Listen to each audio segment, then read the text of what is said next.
Begin.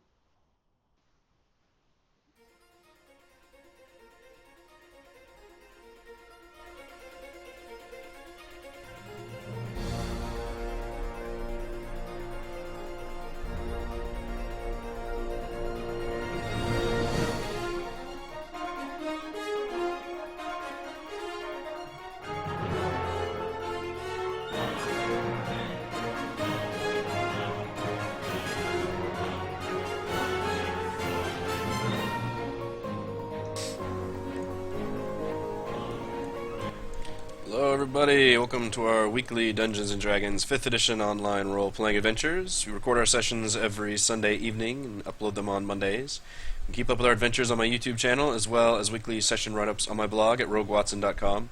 I'm Eric Watson, your Dungeon Master, and you can follow me on Twitter at roguewatson. I'm joined by my amazing players, Chris playing Kalinar, the Gold Dragonborn Paladin / Fighter. Hello, Chris. Hello! My title is getting more complex. Multi-classing Fool. That's right. Heather playing Miri, the Human Monk. Hello, Heather. Hello. Raymond playing Kethra, the Half-Elf Rogue. Hello, Raymond. Hello. And Reese playing Talus, the Human Wizard. Hello, Reese. Hello. Forgive me if I sound a little snotty or congested. I am hopefully kicking this cold's ass. For our campaign, we use Roll20.net. For video sharing, we use Google Hangouts. For recording, I use Open Broadcaster software. At this point, I can recap our previous week's session. Previously on Prince... I just realized I wasn't even looking at the splash screen. There's our splash screen. I was looking at the map this whole time. Whoops-a-doodle. Alright, now we'll move you over. Previously on Princes of the Apocalypse... Exhausted and wounded, our heroes retreated from the large underground lake they discovered beneath Riverguard Keep. Reaching the light outside from via the river tunnel, they came face to face with the remaining forces of the keep, led by Drosnin the Priestess. She had destroyed the boat they came in using a sleet storm spell, apparently drowning Schwaller and nearly killing our party's horses. They leapt into action. Kethra made a beeline to the boat wreckage to free their mounts, while Kalinar teleported right up to Drosnin using Misty Step. Miri ran to the stairs to meet the Reavers head-on, while Talus exchanged crossbow bolts with his own fire bolts, taking quarrel after quarrel like a fucking champ. Still wounded from their previous encounters, the party was in danger of being totally wiped out. When they pushed through, Kalinar took the last 3 in a single volley of cleaves and attacks. The keep finally lay empty, save for the hostages they had rescued. With their boat destroyed, the hostages suggested that Red Larch was a perfectly fine destination, any port in a storm in this case. The party mounted everyone up and headed back west, avoiding the more dangerous areas of the Somber Hills. Red Larch. They reached Red Larch as dusk approached, and the hostages thanked them for the rescue. The party learned news of a fire cult spreading terror in the surrounding areas. Young halfling scout at the tavern had come from his nearby ranch, which he believes is being targeted and will soon be attacked. The party agreed to help him after a much-needed night's rest. Alas, that rest would have to wait. That evening, as the party finished their first hot meal in days, the fireplaces at the Swinging Sword Inn roared to life and spit out a trio of fire-spewing hellhounds. Despite their incredible wounds and exhaustion, the party soldiered on and killed all 3 while muttering about asshole DMs. Finally, they earned their long rest and leveled up to level 6. All that in our previous session. Yes, and you guys found each of the beasts had a, I guess, a dog collar that had like a fiery embroidery, almost like when Gandalf throws the ring in the fireplace, and it kind of like glows with the fiery words. But it's just the symbol, and it's that bowl symbol on the inside. Okay. Is the color pretty? Is the color pretty? It is. It looks eldritch and demonic. A lot of. Use it as a choker. That's what I'm thinking. An accessory. An evil accessory. It's kind of just plain. seems like a copper bronzish tone, and it feels constantly warm to the touch. All right. Does it add AC? It is not. It is otherwise unremarkable. +1 to warming. +1 to warming. I'd like to put one in my pocket to warm my body. There you go. Talos will not even touch one. I will not. Gary's gonna wear it like a choker. Gary's gonna wear it like a choker. Okay. Alright, so you guys are still in Red Larch. It is the next day.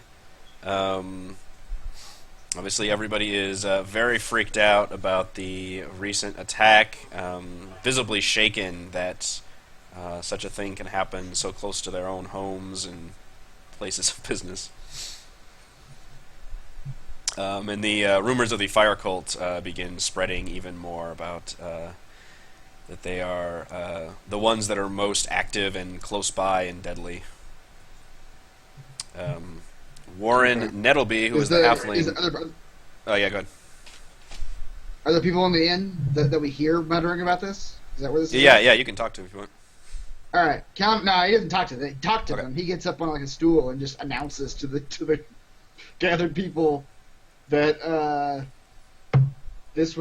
these foul beasts were the work of a cult, a group of cults that we've been dealing with over the last few weeks. I don't know how long it's been. Weeks. It has been 16 days since you started this adventure. 16, so we'll go with weeks. Although a couple days was spent just getting to Red Larch at the beginning, so Right. probably been a little less than 2 weeks since right. the real campaign started. Right, okay. And I'll just assure them that these cultists who put these beasts in your fires will pay for their crimes. Post-haste.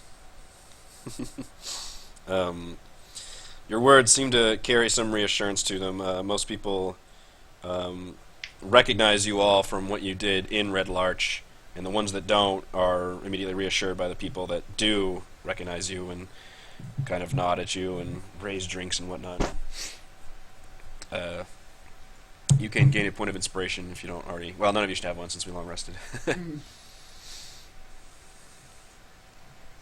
Nettlebees here, you said? Yeah, he's there. Alright. I guess, unless anybody has anything left they want to do in town, I guess we should follow him back to his farm. Yeah, like I said, you guys can buy the potions, any potions that you need for their 50 gold for regular and 100 for greater healing. Let's see. I think that's the main thing. I'll buy... how much are Electrum worth? They're not worth 10 gold. They're worth maybe 5 silver? Or like a $50 or something? So I have 100 and... Yeah, like a $50. I think so. Can I go to a money changer and change my lower amounts for gold pieces? Yeah, that's fine. All gotta be RPGs should just have gold. There's got to be a bank in town, right? That you can turn in your quarters to get dollars. I'm sure. I'm sure they have something like that at Red Larch. I will buy a potion of greater healing. Okay. God, his webcam's jacked up also.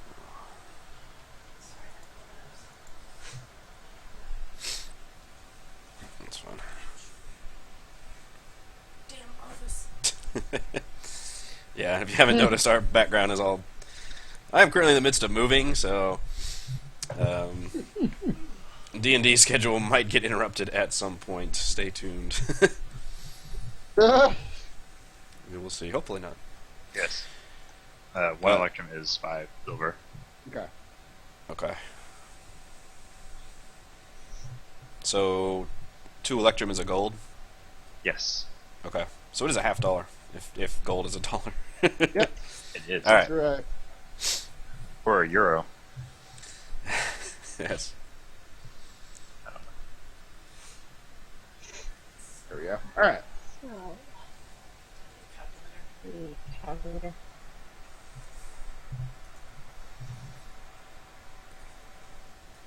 you need a calculator for? Trying to convert money. My other for Gold pieces.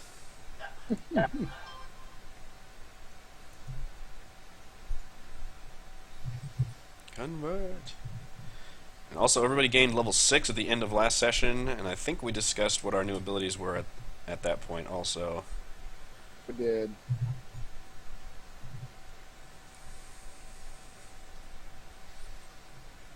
And you guys are already like 2,000 experience into level 6, I think. Yeah, we're a chunk into it, definitely. I'm All right. copper make a I think it's What? I think it's 10 copper a silver, and then or 100 copper Yes. a gold. Yeah, the rest of them are just measurements of 10. Yeah.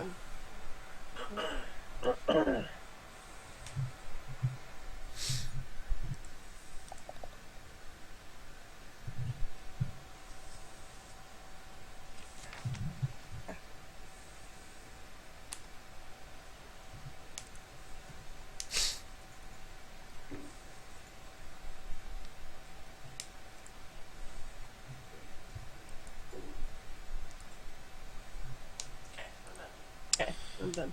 Alrighty. Potions. Cool.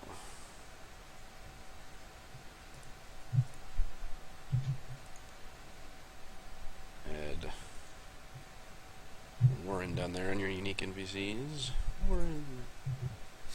Alright, so Warren is obviously shaken by the fact that the town was attacked, and now he fears that he actually brought the fire cult here. He did. Because you assure him that he Of did. course you did! He seems very upset by their vicious retaliation and the fact that maybe they were trying to hunt him down. They were.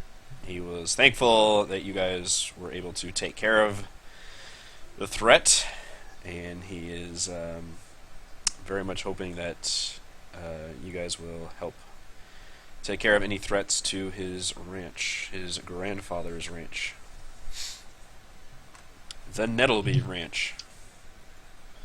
Take us to your ranch. Alright, so just go to the map. So you guys can mount up. He's got a little pony he gets on. And you head west on the Keldell Path for about 10 miles or so, and then he kind of turns you off into a little side road, just like if you were driving down a farm road and there was a little, dirt path off to the side, and you go down that for a couple miles, and you finally see animals and fences, and then just kind of a ranch just gradually kind of appears in front of you among the grasslands. Now is the time for your animal handling potion. Nettlebee Ranch sprawls over a series of low, rolling hills where the forest has been cleared away for crops of oats and barley. The Nettlebees' prized livestock, sheep, ponies, and cattle, graze in multitude upon the hillside pastures. The ranch consists of a large two-story house and several low stalls and granaries. In the distance, an unnatural mound of earth rises over the ranch, its balding crown sparsely stubbled with the charred remnants of trees. He takes you through the ranch. You can see various farmhands just kind of working around the pastures and the barns and doing ranch shit.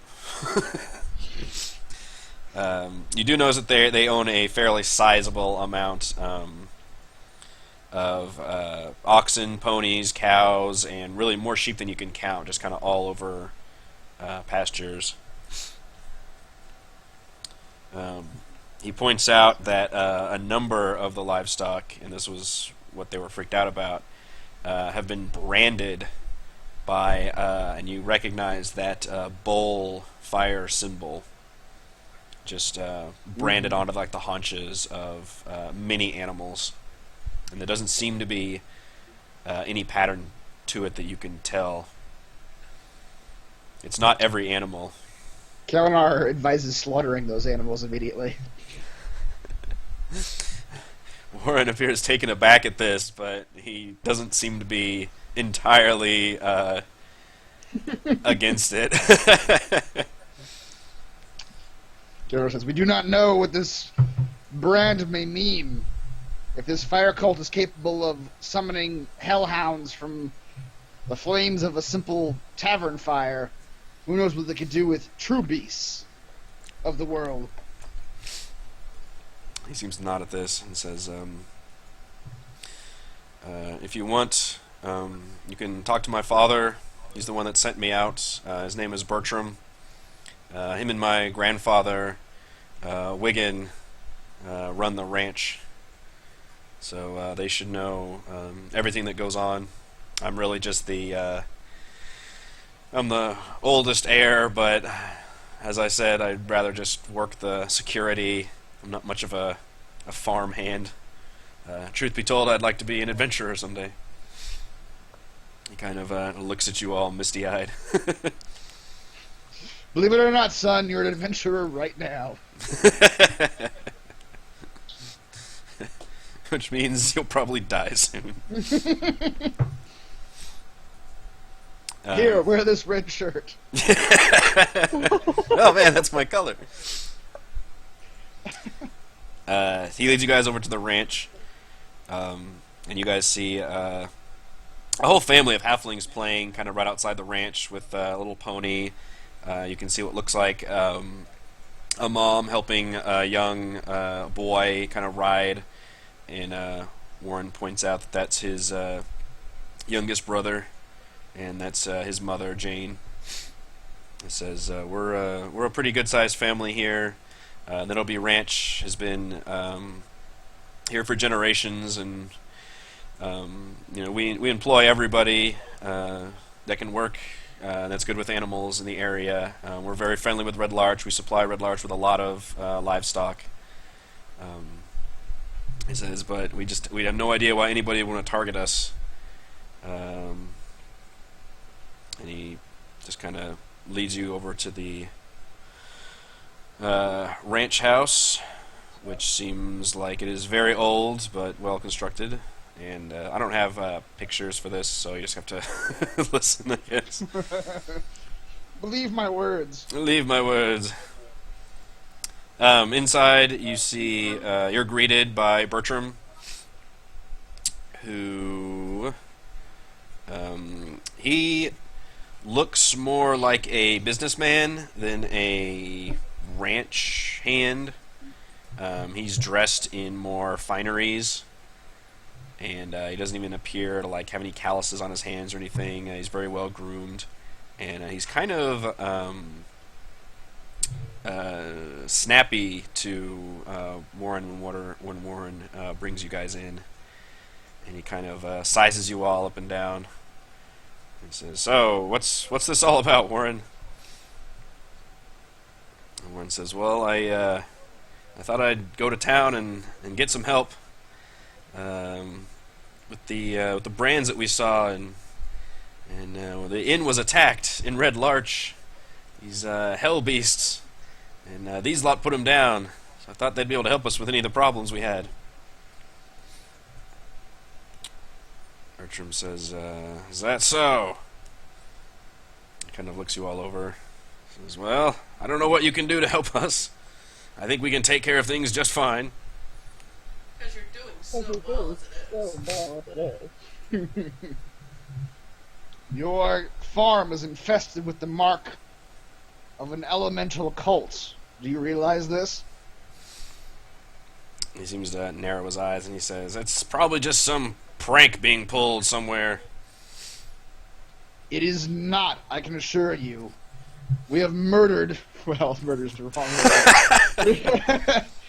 We have eliminated members of the other three cults in this unholy harem of debauched worship. This is only the most recent of their crimes. I assure you, they are no pranksters. He kind of crosses his arms and huffs a little bit. And says, "Well, I guess it'd do no harm looking around or something. Just, make sure they've always got somebody watching them, Warren, you hear? And, Warren looks, very embarrassed and just kind of, nods sullenly and says, I guess, sir. The animals that are marked, there's nothing special about them, nothing unusual about them that separates them from the other animals? Are you asking, Bertram? Yeah, Bertram, yes. Yeah. He just kind of shrugs, and he says, not that I've noticed, it seems just sporadic. They all seem to crop up in one single night. That was the only weird thing, and I just figure it was some fool teenagers just going around messing with us. It is not. It is the mark of an occult ritual, almost certainly. How many animals are marked? Warren actually speaks up, and he says, I did a count, and it looks like there's about a quarter of our entire stock has been marked. So that's... My immediate advice would be to slay these animals post-haste, lest this occult ritual finish. Bertram nearly stumbles out of his chair, and he kind of like leans forward and says, there will be no slaughtering. Do you hear me? These animals are our lifeblood. We cannot just go around killing things because of some superstition. Now, Warren, you said these people were here to help, not destroy our livelihoods. He's got a good point. What is the dollar value of these animals? What is this, America? He says, the dollar value on many of them is not even incalculable. We've got pedigrees here, show ponies, and blood stocks. He seems to be like sputtering at this point. Fine. I'll compromise with you. We must sequester all of these animals into one area. Do not let them mix or leave a barn, a fence area, anything that you can, anywhere that you can actually put them that they won't be able to get out of.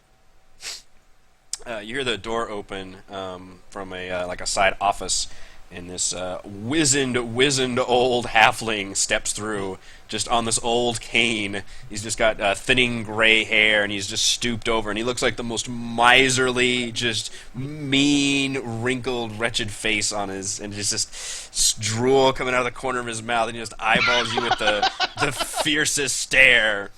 Bertram, who are these people? Undead! Use divine sense. That should not be alive. And oh, that's not a ghoul. That's just an old halfling. Bertram sighs and he's like, "Easy, Dad. These are the ones that Warren has brought back to the ranch. Okay? What?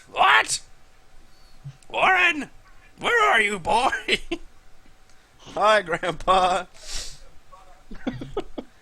And he starts to like go into the whole like hellhound Red Larch thing, and the old man just seems to like not speak for a second, and then you hear like a soft snoring sound, and then all of a sudden he just kind of wakes up and goes, what? Dad, go back and count some more of the money. Now listen, there will be no slaughtering of the animals. It's all we have to our name. And he just kind of like licks his lips a lot. There's a lot of gummy sounds. Bertram finally sighs and like massages his nose. He's like, "All right, thank you." Count just ignores the old man completely and turns Yeah. back to Bertram. Like this is just some fucking senile old man. I don't care. Let me make sure you understand your situation, sir. You are embroiled in a war between elemental cults. How you are embroiled and what part you have yet to play is unknown to us. But these animals are a part of it, to be sure. You can either work with us or work against us. Those are your choices. Bertram sighs and he says, "Well, I'm not sure in what authority you have that you can come in here and tell us what to do, but given your exploits, they have reached this ranch. We have heard of what you've been doing, so we will take what you've said under consideration. Warren, if you will please lead them to the animals. That will be all." And he kind of stands up and leads the old man back into an office. And kind of whispers like gentle things to him.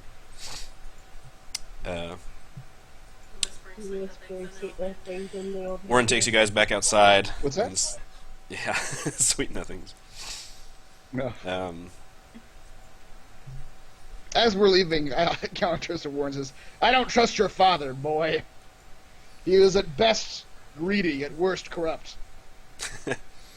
he sighs and says, he deals with all the family's business. He's, well, let's just say I hang out with more of the people in the fields than I do in the house. Fair enough. As you guys reach the pastures, his voice actually gets low and he kind of comes in close. And he's like, "Listen, I didn't want to, or I mentioned this to my father and he seemed to just wave it off, but I figure it's worth mentioning. But that massive mound that you probably saw that's near our ranch, well, 2 weeks ago, the whole mound went up in a blaze of fire, just like it exploded. So I investigated it, and I found the field stone that once stood in the archway had been just sundered open, and the halls inside were alight with flame. And he kind of swallows hard. I heard whispers in the dark, and I ran out of there, and I told my family, and they told me that my dad just waved it off, but my grandfather spoke legends of fire witches that once roamed these hills, and well, he was afraid that, and with the whole brand, and we're afraid that might be what's causing the problems, but I don't dare go back there, and none of them would dare tread." Well, those are exactly the sort of places we do tread. Willingly. Willingly and heedlessly. Cather's shaking her head, no. He's like, I can lead you guys in, but I can lead you guys to the entrance, but I can't go in there. Don't make me go in there. You won't have to. You have your own work to do. Once you've led us to where you need to lead us, your job is to sequester those animals. Put them somewhere that can be guarded, take men you can trust, and guard them with your lives. If these fire witches, or whoever they might be, come for them, you slay them where they stand. Wait, did he say he heard them? You understand? Did he heard them talking?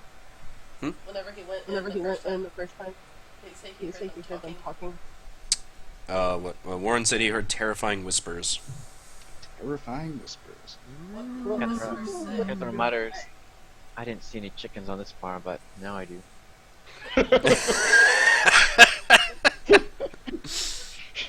Burn! Poor Warren. Yeah. I want to know if he understood what the whispers were. He did not. He just heard like a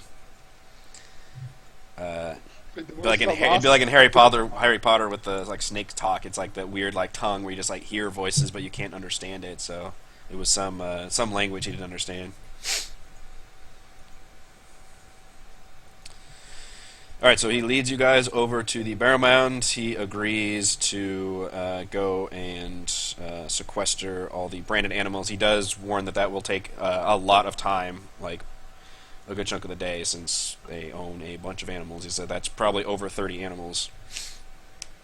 And there's probably not a single barn that would hold that many, so it'd have to be a small area. But he agrees to do that. Very well. Yeah.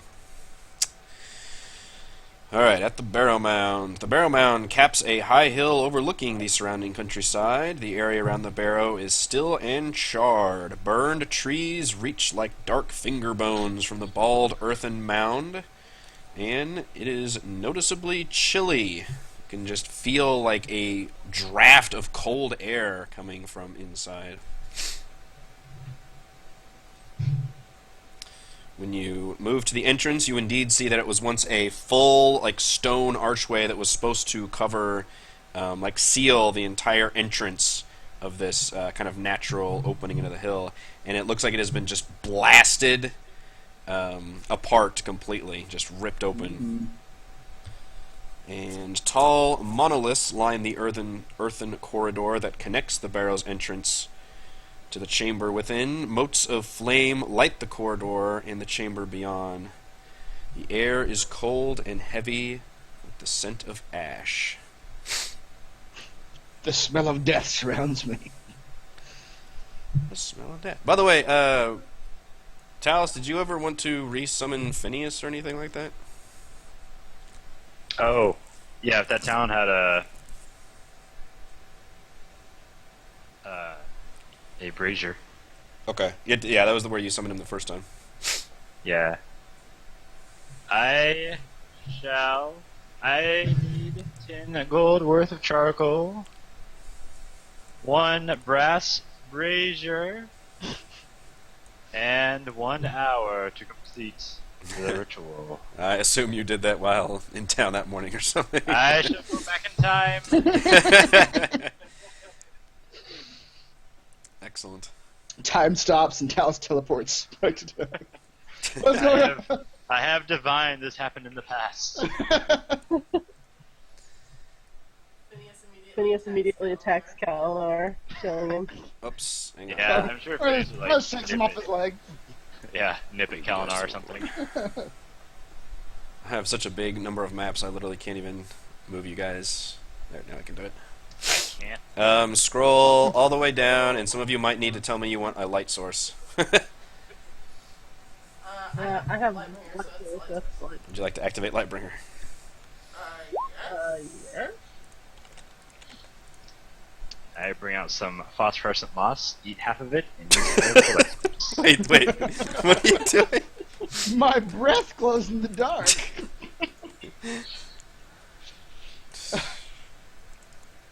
Alright, so you are glowing? I'm using half the moss to light a bullet, and the other half will light my insides. Excellent. Don't open your That's mouth. crazy X-ray. Don't poop in any bushes. You revealed our position. Alright, you guys are at And the it's entrance steamy. I will of for the... now. For now, I'm not going to lie to him. Everyone else is fine. I can use Phineas as scout, by the way. So yeah, you guys see a... it is extreme... It feels very cold. You feel like a cold draft coming from inside. The entrance is open, and there are tall... it's just like tall rocks like lined up along the edges. Kalinar has a dog collar in his pocket, so he does not feel cold. He is perfectly warm. Mm. I'm wearing the dog collar. I'm good. Mm-hmm. I might be a tad chilly. So there, is this thing blocking the pathway? You can get past that. That's Okay. That's supposed to be like the opening, I guess. It's very Oh, okay. weirdly drawn, but you should be able to go in that way. I can't. Oh, there we go. Okay. Someone else is coming here for me to see. You only need to like right here and cast Divine Sense. These pillars along the side seem scary to me. It's a pretty long, straight hallway. Yeah, 60 feet. Jesus, yeah. It doesn't even get through this hallway.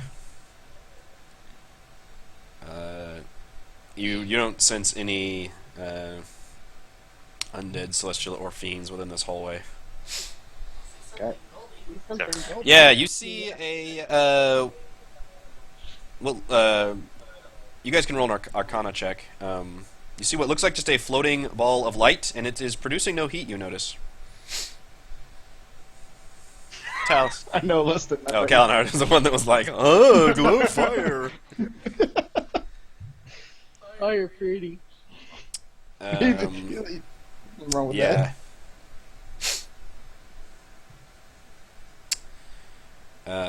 Talos, you are pretty sure that is a continual flame spell that's been used to light this chamber. Guys, also all of you can roll all of you can roll a history check about this barrow mound. Should have done that when you first arrived. Tell me all of your history, please. All of the history. All right, well, you don't have to roll now because Once Talos again, rolled a this bunch. Cal's just like, this is a hallway. What? Talos, you instantly recognize an Uthgard barbarian barrow mound. That is, often these are used to bury very prominent chieftains. Khals, if you will, of their Dothraki hordes. Of Uthdars. Talos, you also would know that they have a sharp superstition and prejudice towards magic, Guys, these people hate magic. Kalinar. which you find odd because there is a magical flame here.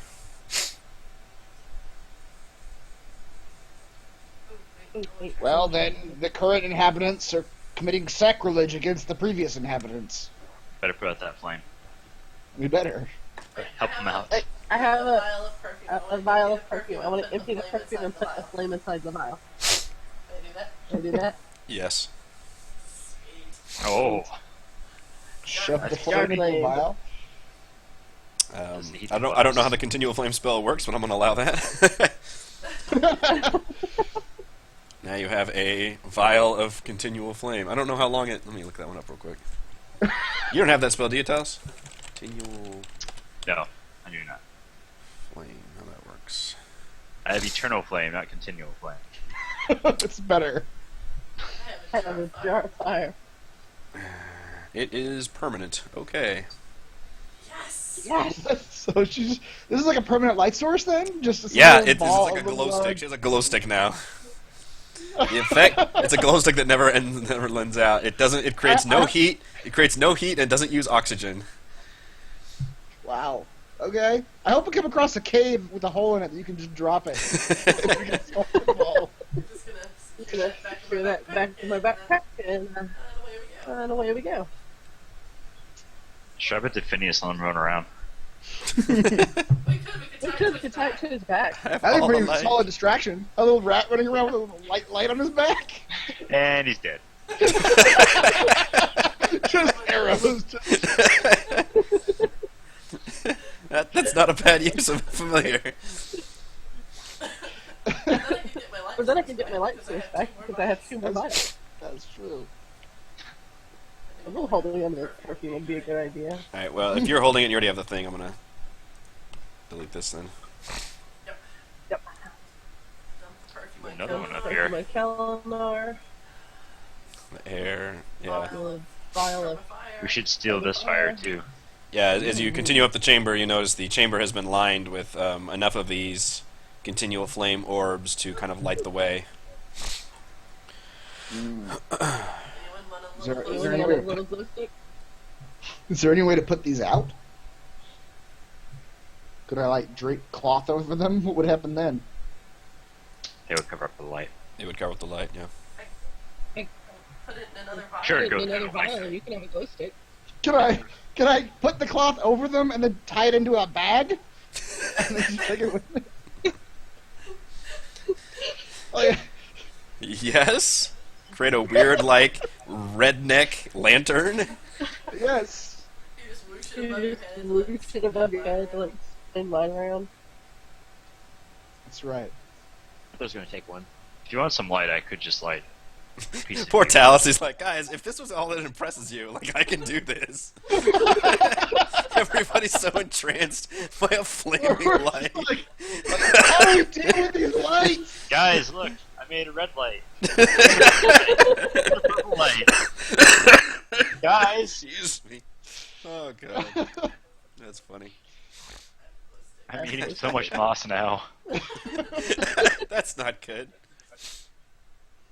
No, it's getting darker. There's a tomb up there.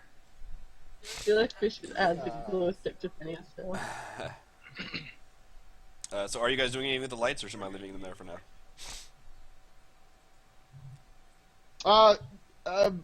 Is there a way to actually put them out?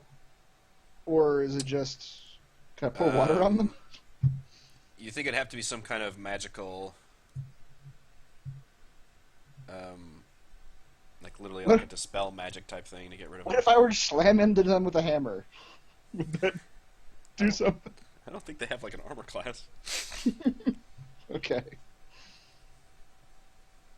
I only have one piece of... I have some vestments that I can put over one of them, but whatever, I don't care. Let's go. A crude fieldstone arch forms the entrance to this burial chamber, which you guys are about right in now. In 3 branching alcoves, which you should just be able to see up ahead, that kind of, well, I just said 3 branching alcoves, branches from each direction, are 3 scorched altars. One of a tiger, another of an elk, and another of a bear. In the center of the chamber is a stone bier upon which rests a broken and blackened skeleton, its skull and limbs scattered about the chamber. The air of the sepulchre is deathly cold and scented with ash. You actually feel like your breath, when you start to talk, like your breath starts to get like frosty, you know, like that. What am I trying to say? When it's cold outside and you talk and the air, you know, you can see the air. Yeah. That's the kind of cold it's getting. I am going to go ahead and cast Divine Sense again. Again? Just... How many fighter spell slots do you have? No, this isn't Fighter. Fighter This is... spells. That's the joke. I get it. As you kneel down to kind of sense around it, the air drops colder still, and your your paladin alarm bells start going off. My spidey sense is tingling. Let's With a heat crack- this baby up. With a crackling Fireball! sound, frost coats the entire chamber. Just temperatures get like frigid cold. Flames on the walls and in the hall go out. Uh-oh.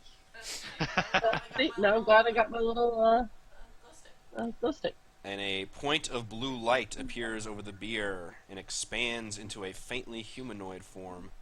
The bones in the tomb, as well as antlers on the elk altar, stir, then fly together into the light. In a flash, a massively built but very pale human male stands before you.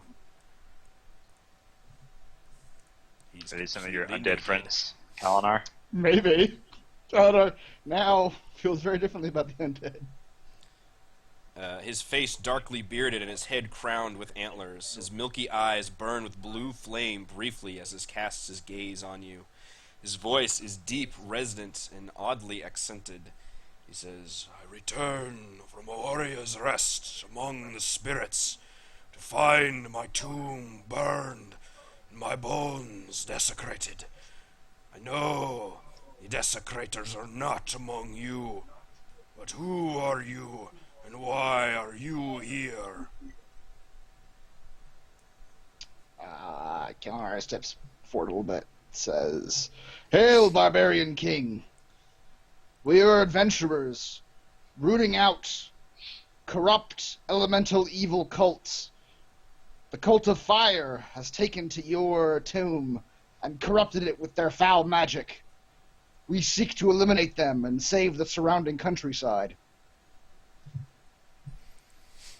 He looks over you very seriously, his blue eyes penetrating through you, and he seems to tilt his head a bit.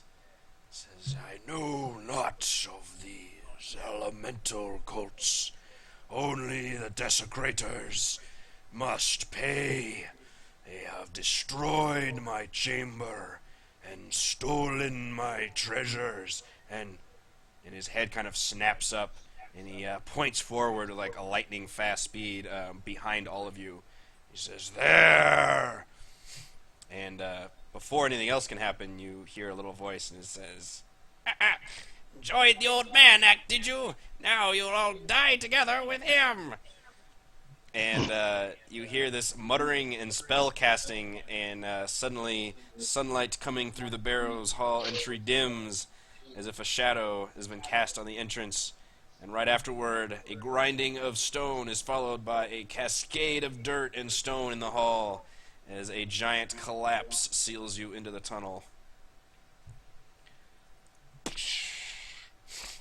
Well, do we recognize that voice? Was that the old man? That sounded like the old man. Okay. God damn you, Creepy old old man. halfling! I knew you. I knew I should have slain you as undead when I first met you. I'll never trust another old man again.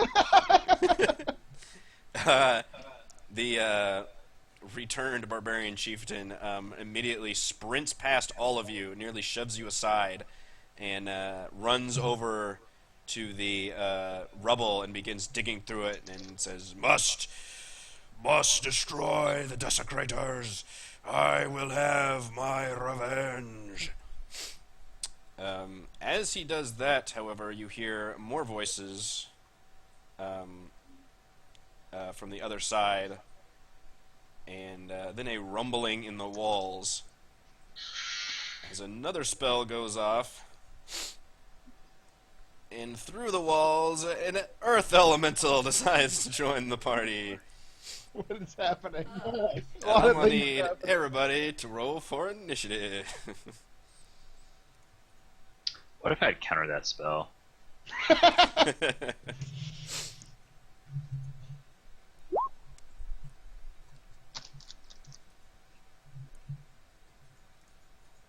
Counter yells at the barbarian ghost. This was a cutscene, Talus. Yes, it was. Yeah, exactly. That's what I was sort of figuring. Well, I mean, you can argue that we didn't actually see that spell being cast. It just Yeah. we Oh, were I can seeing- feel it. You can feel it through the walls. Kalnar yells at the barbarian ghosts. The corruptors are upon us. Oh, what? He was right next to him. Okay, I thought he was somewhere else. Never mind. You can see him. He's right in front of you. Behind You notice the earth elemental doesn't seem to pay the barbarian guy any mind. He seems fixated on you all.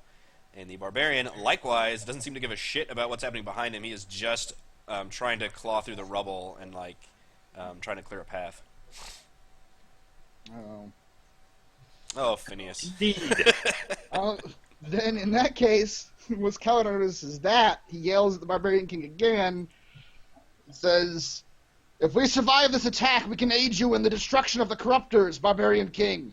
But we must survive this." And he draws a sword and starts ready to fight. Mary.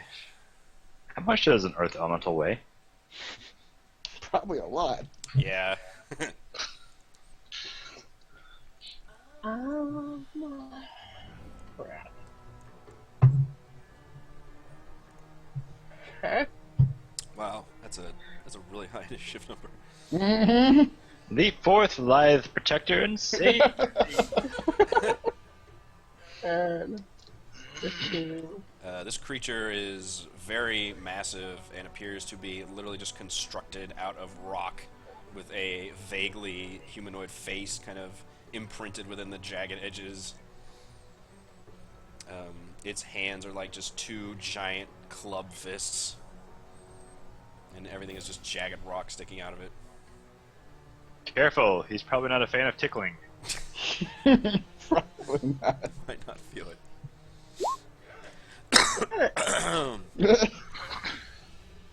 That is not going to penetrate his rocky hide. Off to an auspicious start.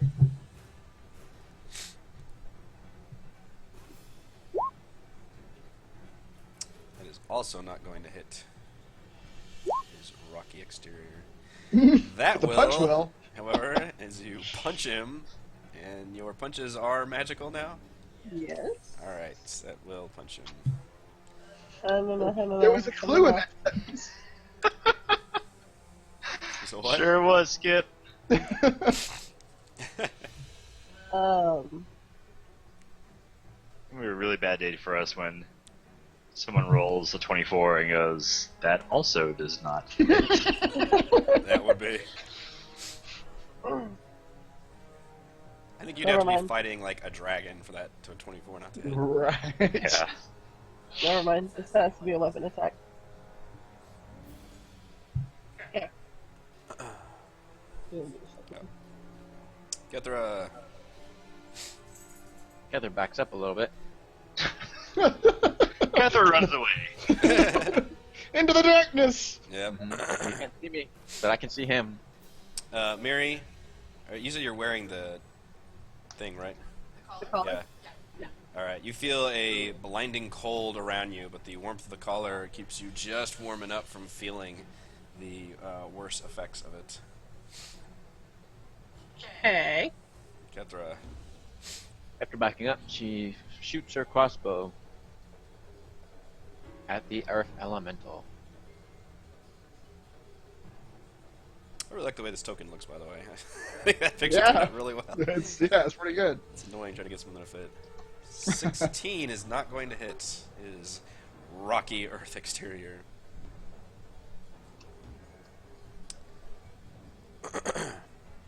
And Kethra, I need you to roll a Constitution saving throw for how fucking cold it is right now. Wow, you shrugged off, off that cold. cold like a champ. You're just like, what cold? I could wear shorts right now. Pulls out an ice cream cone. Licks it challengingly. How do you lick something challengingly? The earth She'll find a elemental will appear to claw his hands into the ground and churn them up like over and over and over again, drilling underneath until he trying to pops make up ice cream, too. right here and just breaks apart parts of the stone columns and rocks. And we'll make 2 attacks. The first one will be on Talus, and the second on Miri. Oh dear. Oops.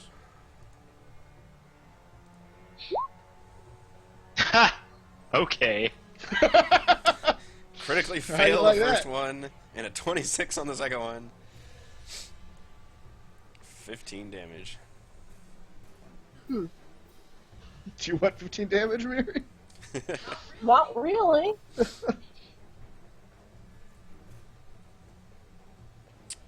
That's his turn. Talus. No, remember Are that. you an object or a structure? He deals double Thank damage. goodness, no. Technically, no. My ex-girlfriend says I am. You're nothing but a structure, Reese. Structure. Why would you word it like that? An object of subordinates. Man, I hate you. I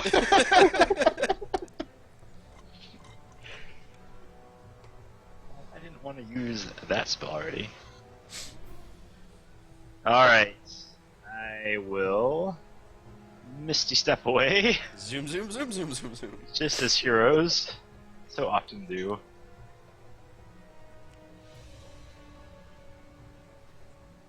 And Everyone, see what Y happens. formation, go.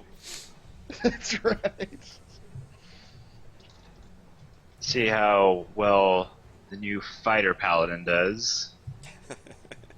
Let's Cast see. that. Boy, I like that. Okay. So +2 to AC. I have an additional action. Okay, I can do that. I'm gonna give Tell her you to the start- clock symbol. Just start shaking. Adrenaline power! Hitting the nitrous. 2 to my AC. That's awesome. He like Pees presses a little button bit. and rockets come out of his boots. Go, Gadget Rocket Boots.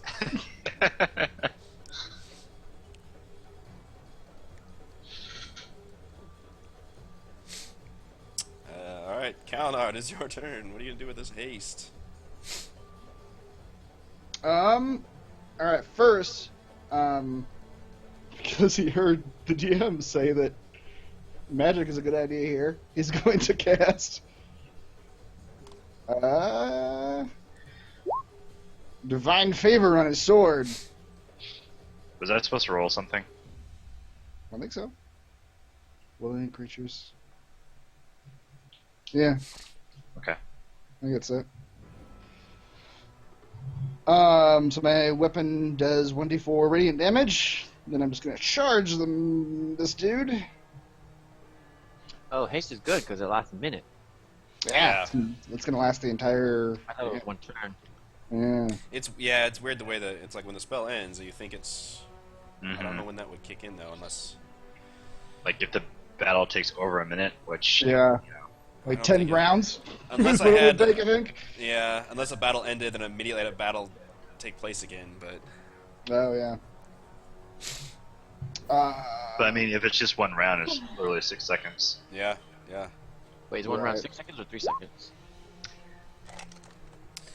17 will hit.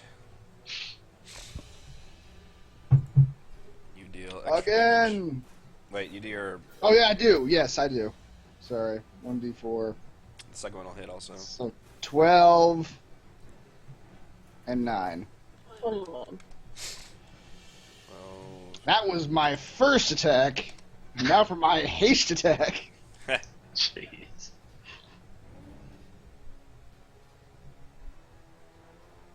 wow.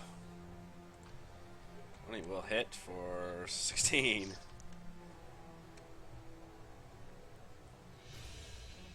No, How many attacks do you get? This is the haste. The first two were my first attack. The second two were my second action. Haste gives you 2 attacks? 2 additional attacks? Every time I take the attack action, I get to attack twice. Oh, Haste gives me 2 actions. okay. Wow. So that last one did not hit. That's terrifying. Come That on. was a bunch of damage. That was like Kethra should go into law school or go into law practice after this. like Here's 40 how the damage. rules benefit me. All right, the Earth Elemental looks. You took several good rocky chunks out of his hide, and he looks quite wounded after that assault. How bloody does he look? Does he have He blood? shows no blood. Is mud seeping out between the rocks? Phineas, what would you like to do? Yes. 5, 10, 15, 20. He'll take the help action for Miri. As he scrabbles around the mountainside of the. There's like all these pebbles falling off the elemental. There's like Phineas is climbing up an avalanche of boulders. Yeah, he's like living his own like mountain slide. He's playing fun of the Colossus in his own Yeah. universe. Yay. Step right here.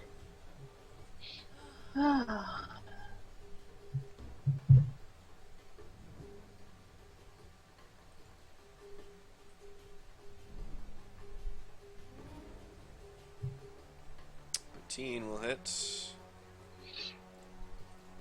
Bringer is magical. 23 will hit. 7 damage. You take some more chunks. Little rocks and pebbles go flying. 18 will hit. Dang. Damn. You guys are hitting like crazy now. There's almost He's so 30 big, we're just standing there damage just right hacking there. at him. Yeah. You didn't even need advantage on any of those. Nope. I'll take it. Indeed. Kethra. Kethra, thinking that her little skinny rapier won't do much damage, pulls out her dagger and leaps forward. 5, 10, 15, 20. Now that the odds are in my favor, I'll go melee. That's right. He role plays rogue very well. Yep. 26 will hit. Razor is magical for 15 damage. Is it? Yes. Yes.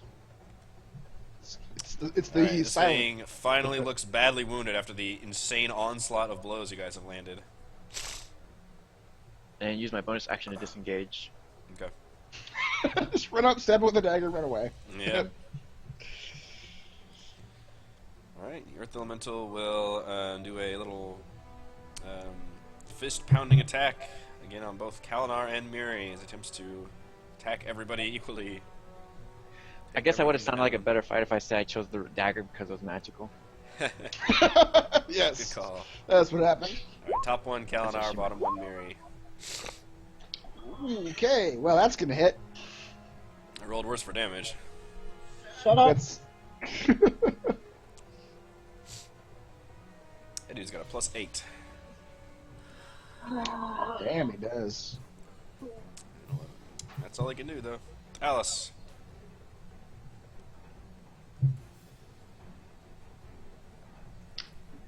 Magic missile. Plug him full of holes. For 11 damage. 11? Yep. Alright, it is looking badly wounded at this point. The missiles fly into various chunks of his body as large pieces of rock come tumbling out. He appears to Magic be missiles are magic attack, by the way. much, yes, much less. Presumably. You guys all have magical weapons now, so that has not been an issue. Kalinar. Kalinar will just continue his just flurry of blows. Go, flurry of blows. I gotta reroll that. Yeah, and add the radiant. And man the radiant, yeah. 1d4, what is it? +5, right? That's 9 damage. Okay.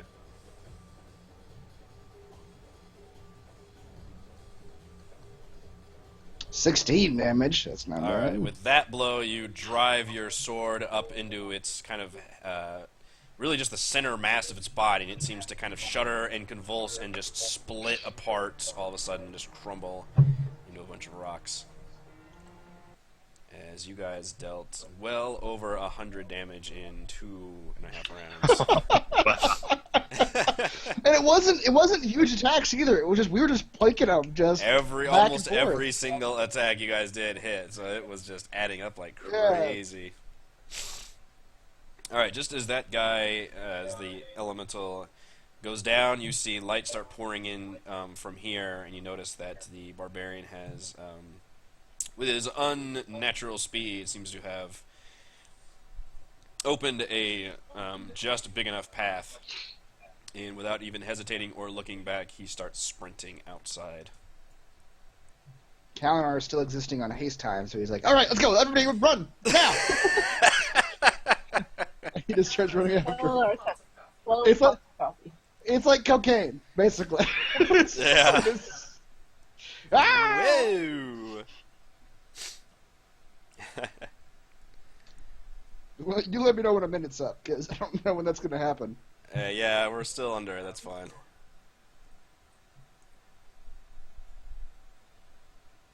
Ketler's debating which way to go. I'm assuming you're all going outside and following him. Yes. Not sure.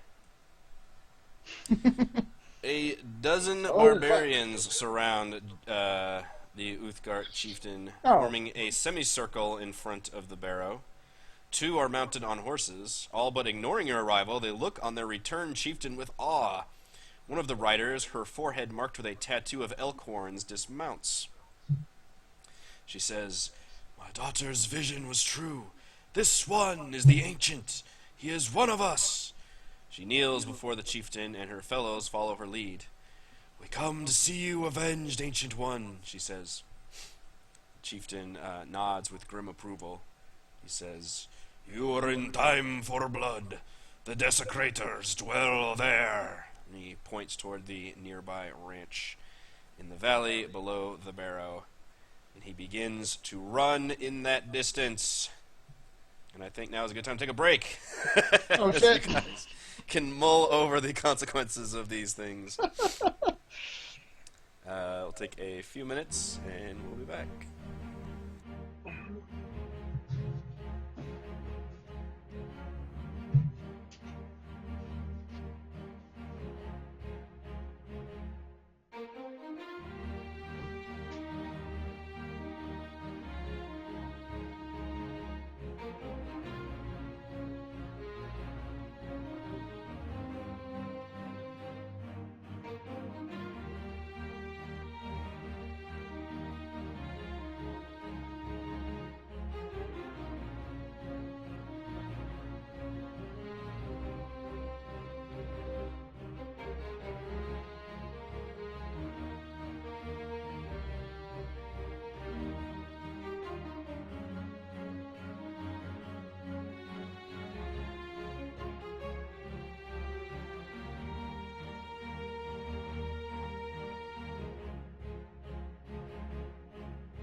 think we're coming back from break. Heather is coming back soon.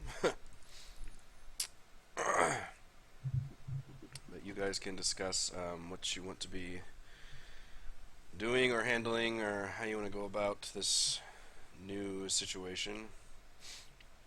Well, if they're not totally gone already.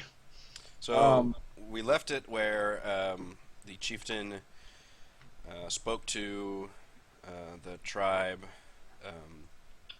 Basically, the desecrators are there in the ranch, and then he just took off running. And then I can pause for if you guys want to Yeah. interact at all, or just watch these events unfold, or how you want to do.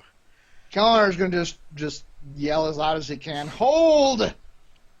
Not all who dwell in that stead are corruptors of your tomb." You're just going to wait and see if anybody actually turns and looks at him. Yeah, in fact, the barbarian chieftain actually stops and turns. Um, It says, "What do you know of the desecrators?"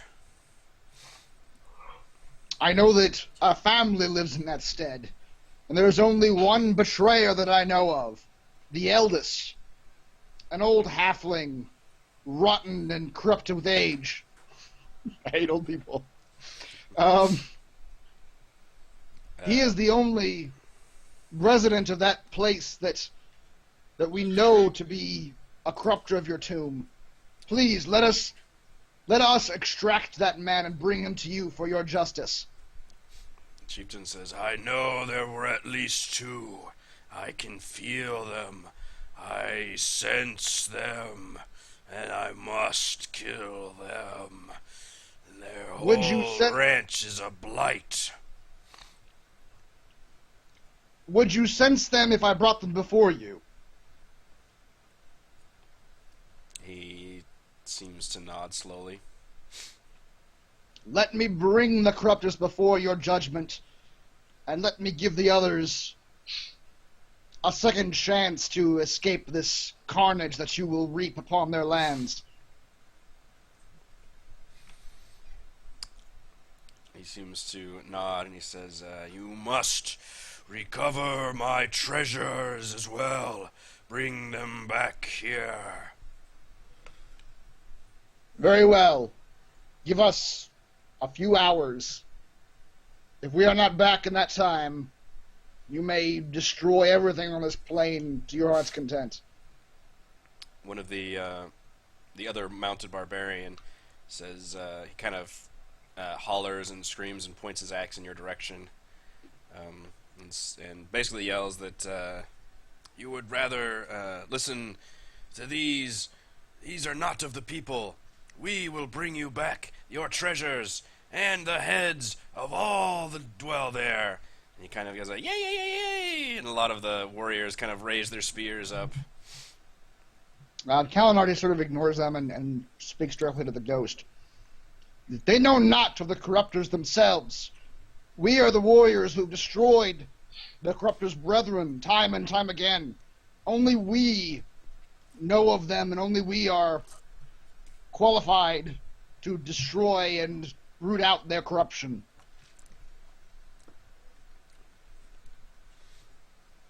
Barbarian ghost tilts his hand again and speaks very slowly. He says, "I care not of your qualities, only of my vengeance."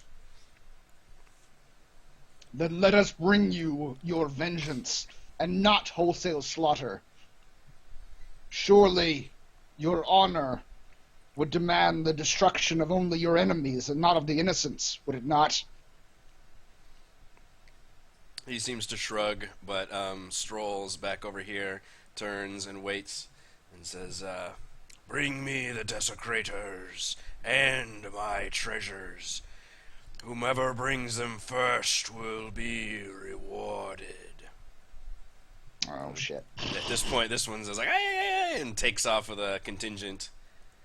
And this one mounts back up on her horse and kind of looks at you all expectantly. Says, "I don't know who you are, or why. Were you in the chieftain's chambers? If you are here to help, play, or try to betray us in any way, we'll be watching you. Well, I guess we're working with some barbarians now. We better hurry and catch up to them. Well, at least they're on foot. Or we could just let them. Hmm? We could let them do the work, and then But they're gonna murder everybody. I'm not okay with that. There's only, according to the Ghost Man, there's only 2 of them that are actually fire cultists. And we know that, well, at least we presume that Warren, the kid who led us there, isn't.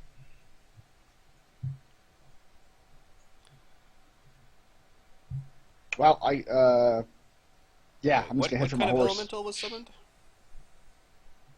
Huh? What kind of elemental was summoned? Fire. That was not a fire elemental. Probably. Oh, Earth. Earth. I thought, okay, I'm just getting confused then, because I thought the fire people were actually the ones that were. I don't know what's going on, but there's 2 bad people in that house. Alright, so the situation right now is the barbarians seem to be running off towards the ranch. But your speech did stay the chieftain's hand, whose name is Javor, by the way. And he is not rushing off to the ranch. He appears to be staying by his burial site. All right, let's head to the ranch. I'm gonna head to my horse. Mount up! Transformers, roll out! Alright, you guys, when you reach the ranch, you can see the barbarians are already starting to kind of just do their usual pillaging thing. They seem to be just running around stealing livestock and shouting and screaming a lot. You notice a lot of the what would normally be the security forces are kind of all holed up in one area with a whole bunch of animals in that area. So a lot of the workers are just getting slaughtered. But if you guys want to intervene, you can. You do notice Warren is kind of running out there as a bunch of his buddies are dying, and he seems to be fighting some barbarians. Kalinar's gonna ride in there, just start trying to kill barbarians. Alright, you guys can roll for initiative.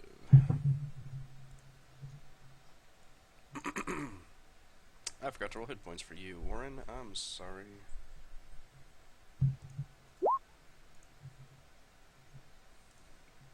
While we were running up, can I chug 2 health potions real quick?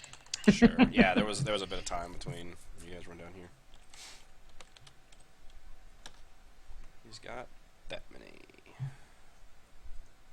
Hurt them multiple times. I need to roll for my horse's initiative too, don't Stupid horses.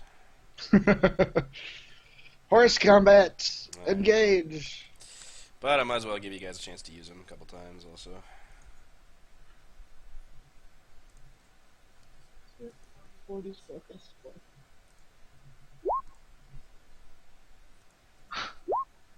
Wow. All right. Both me and my horse rolled terrible initiatives. That was a terrible health potion. 2, 1, 1, 1. Oh man. Wow.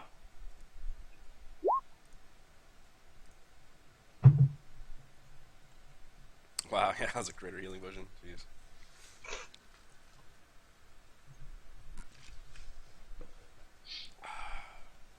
Did you feel lethargic on your way here, Kalinar?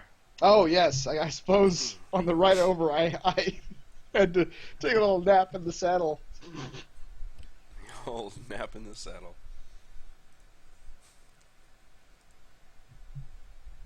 Yeah, that shit's worn off. Mm-hmm. I don't know how long of a ride it is down here, but probably more than a minute. Yeah, it's probably more than a minute.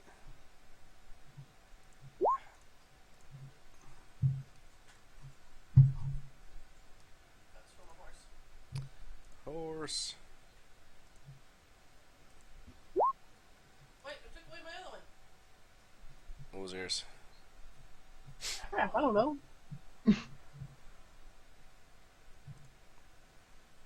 10. 24. The horse was supposed to be 10. The horse is 10. Yeah. What's your horse's name? Oh, wait. The S one? Yeah. I forgot to change who I was following as. That's my bad.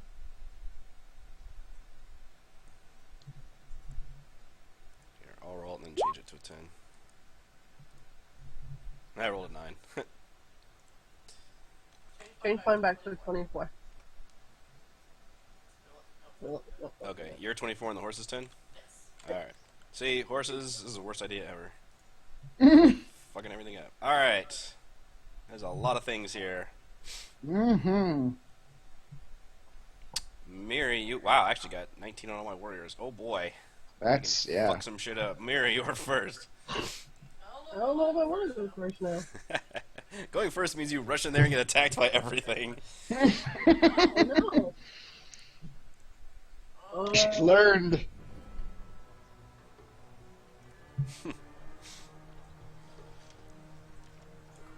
Crap. Alright, I'm just gonna dismount. Okay. And give my horse the command to run. If anyone comes near. Okay. That's half my movement, right? Mm-hmm. 20, 25, 30.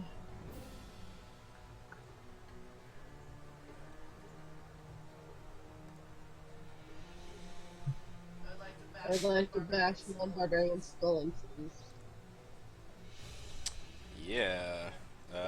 19 is going to hit, and 10 is going to nearly kill that guy. Let's see if that's massive damage. Oh, he resists the massive damage, though. He looks gravely wounded. Can I use my bonus action before I use my second attack? You can. You switch back to your Miri. So. No. Well, that's really cool. You should see mine. Mine is scroll bar for days. Which is why I rarely switch back now and you just see that Dungeon Master thing. I should do it more, but... Alright, you punch that guy's face off, and he gives a scream and then a yelp as he goes down. Well, look at this guy and tell him to run. Okay.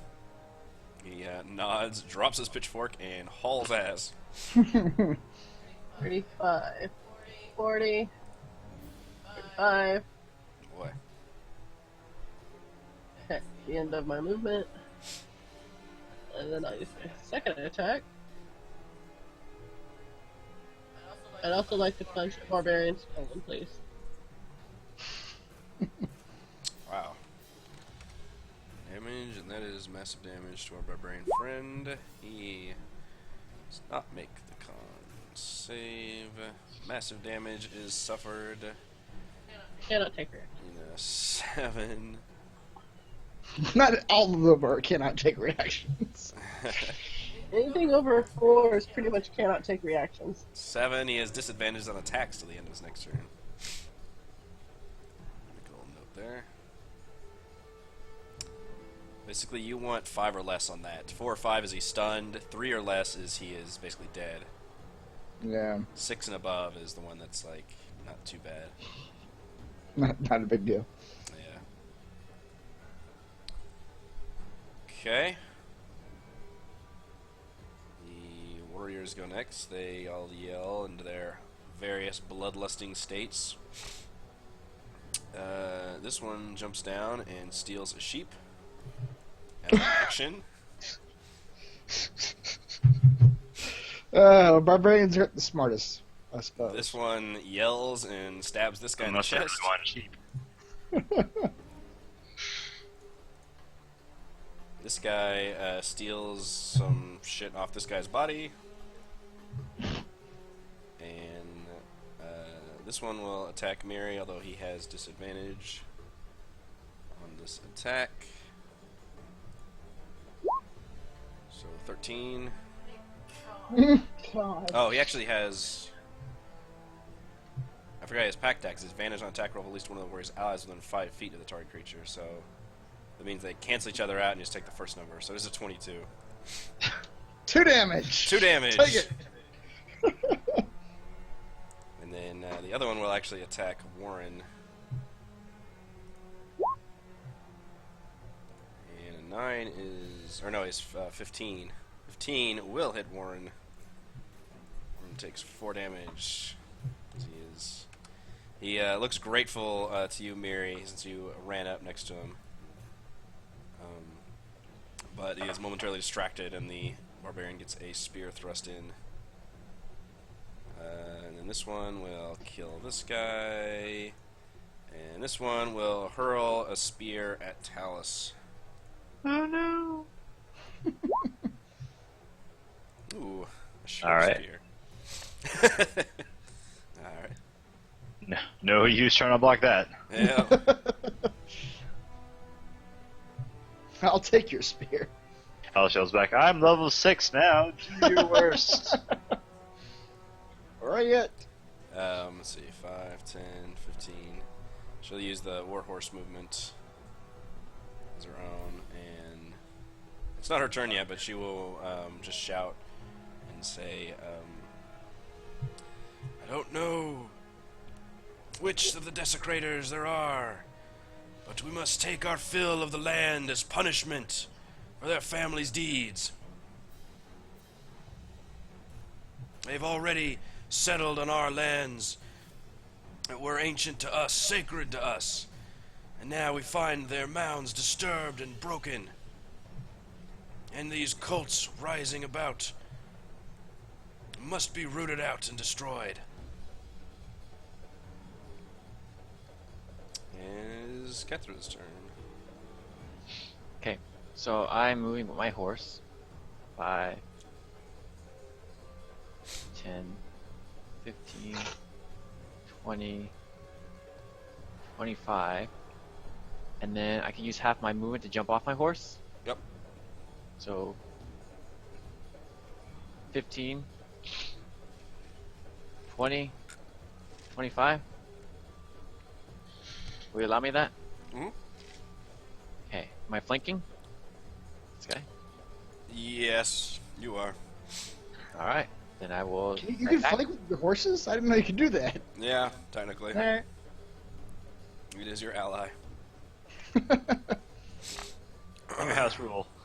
I'll allow Yep. it. 18 will hit. 15 damage is massive damage. You guys are almost killing them all in one blow. But he does resist the massive damage.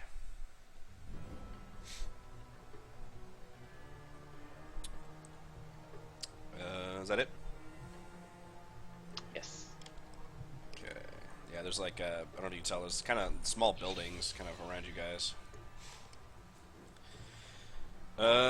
Next is Warren, and he will still fight the one down below. He's kind of like back to back with Miri right now, trying to fight this other one. And switch to Warren. He actually gets to make double attacks also. This is short sword.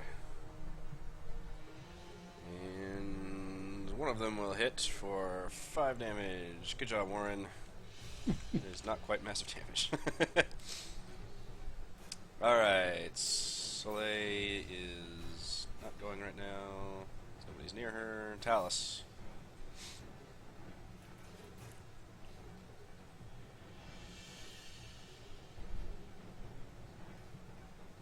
Talus will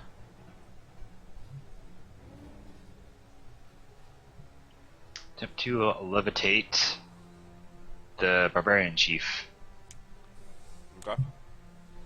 off her horse. Hopper horse. 15 con save. Oh, and she'll roll a 1. Oh, right. That's unfortunate. She goes rising into the air.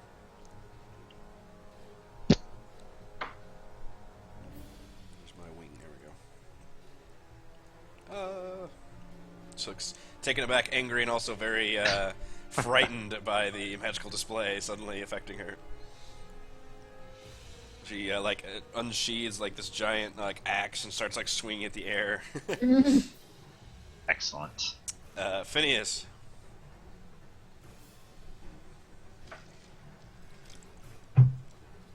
Um.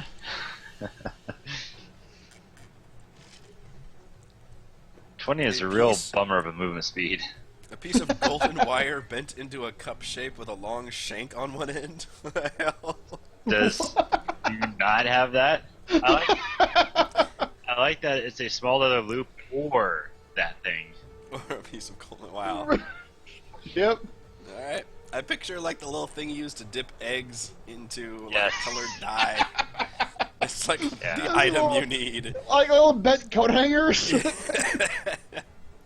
Talus barely has enough money to get the leather loop together. One small leather loop, please. The smallest you have, please. It's a ring for my rat. Alright. Phineas is done. Good job, Phineas. You leapt from Good job, horse. Phineas. Next is the barbarian chiefess, and she will angrily but ineffectually scream up there. She has no range attack whatsoever. Alright. That was good. Talos, would you like to do anything with Gustav? Gustav will eat some grass. Gustav eats grass. It's super effective. Kalinar. Grass causes mild indigestion. 60. Okay. I'm gonna need my horse to operate as a unit. They meld as one, become Horsenar. Yeah. Gustav sees some good-looking hay in the distance and starts wandering over to that. Is the Falls barbarian into force Volcano. gonna give me trouble if I run past it? Is it actually gonna get an attack of opportunity? How high is the levitate? 20 feet? Yeah. No, the horse, not the barbarian. Oh. This lady. No, her horse is already gone. Well, It's standing there. I just don't know if it will attack me. It's the question. I will say that it will not as you come by. It's not going to attack you. Okay. That's 5, 10, 20. She swipes at the air as you go under her, but she's not near you.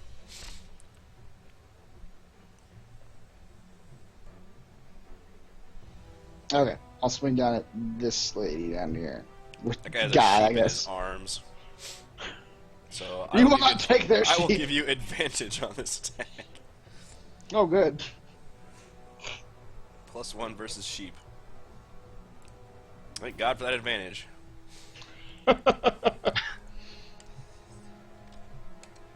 8 damage will be massive damage against that stupid asshole.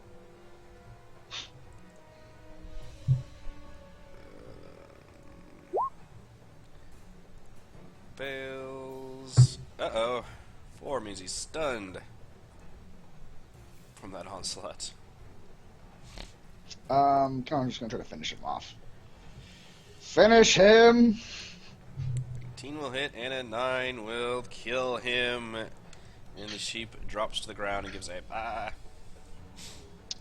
Okay, and I ride towards Think that's these sheep two. for, thank you, Eternal Master, I am forever in your debt. I will come back for your loyalty. You will serve me, sheep. Come to Tyr's temple and be anointed by his oils. This is the first sheep I'll Many a paladin shall wear your wool. I'm gonna do my cleave attack on the one to the north of me.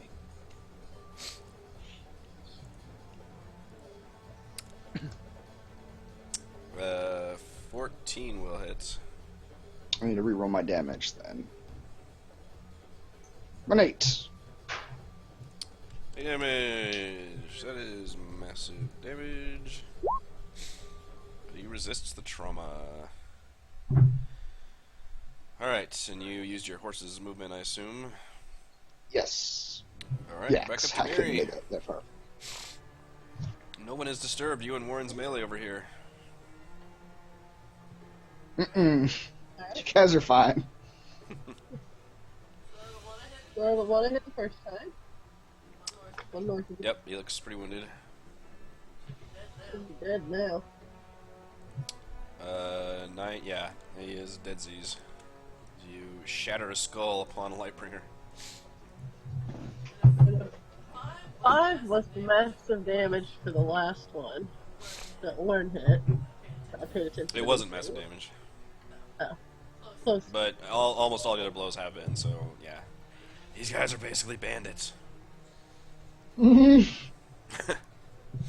not wearing shirts. How tough can they be? They're not wearing shirts. 11 actually will not hit. Really? Yeah. Damn it! 8 definitely won't hit. Man. Last minute choke. I don't have a whole lot to do. Well, yeah, I guess I have some. Alright. This one will continue to attack Warren.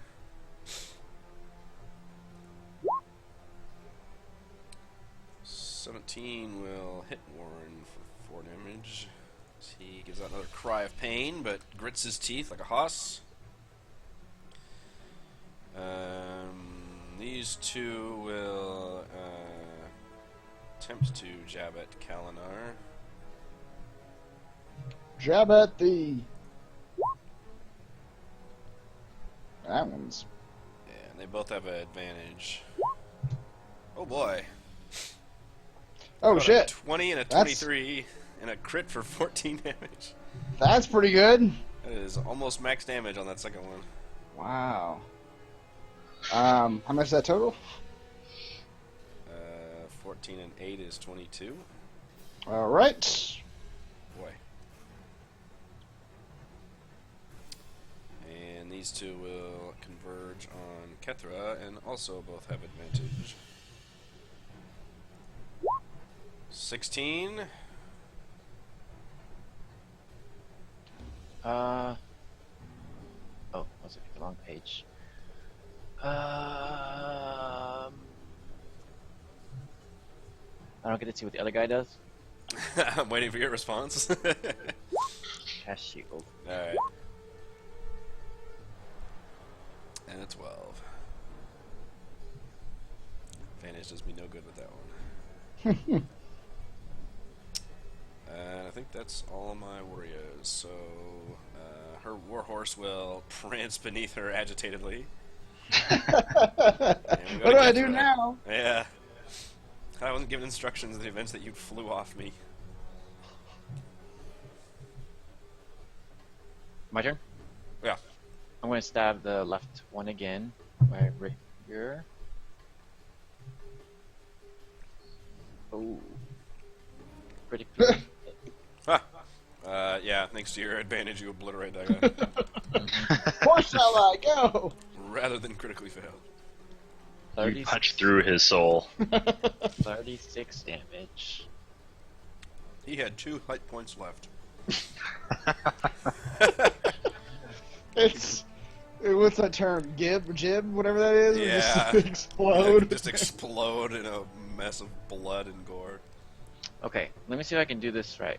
I'm going to then use a bonus action to disengage him to get on my horse. Okay. That's within my movement speed. Uh-huh. So now can I make my horse act independently while I'm on it? When it's the horse's turn. Well, if I do that, won't it have the same initiative as I do? If it acts independently, then it has its own initiative. If you're moving it with you, then it acts when you do. So if you want it to use its movement right now, then it uses its turn right now. But it can only take Okay, the so- move or dash actions, whatever. Oh, well, I'm ready for it to act independently. So do I just roll initiative then? Oh, you never. Yeah. Roll initiative. Oh. Nice. Well, at least I get to move down there then. Okay, so now I can't move my horse, right? That is correct. But if I hadn't done that, then I could move my horse. That is also correct. Okay, just making sure. Yes. Yeah, it's... Yeah. Sometimes the systems are odd like that. No. Okay, that's fine. That's what I want. Yeah. Okay. Warren will fight his opponent.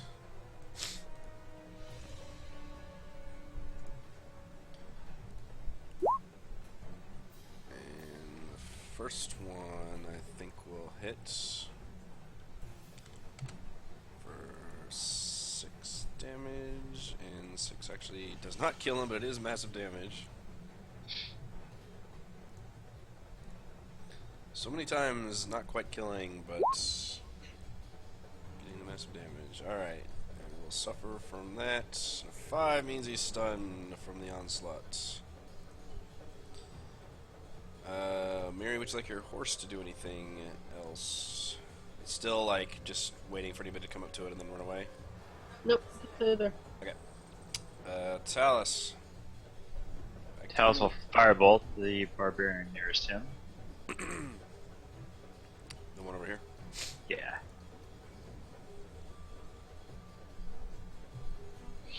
16 will hit. And 6 will cover that guy in flames as he screams. And resists the massive damage of what I just said. I'm alright. Yep. He grits and screams a war cry. Phineas. Man, if I could have rolled average damage. What do you do, 2d10 now? Yeah, I do 2d10, and I feel like most of the time it's below 10. Yeah, you should be getting like 11 or 12.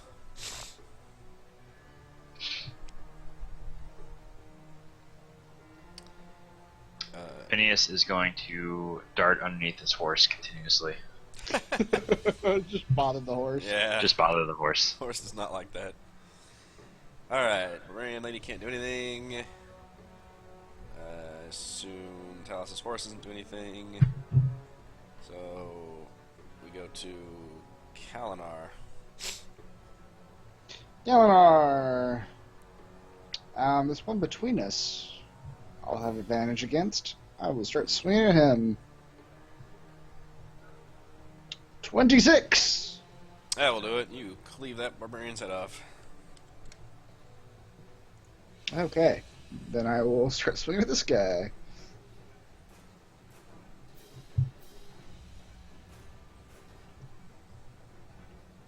Uh, 20? Yep. I need to reroll that damage. Okay. 13! Alright, you kill that guy in one mighty blow. Nice. Gives off a crying scream as your sword thrusts into his chest. Well, I want to ride my horse up. Yeah, I do. Me and the horse are acting as a unit again. Okay. 5, 10, 15, 20, 25. I'm going to swing down at this one.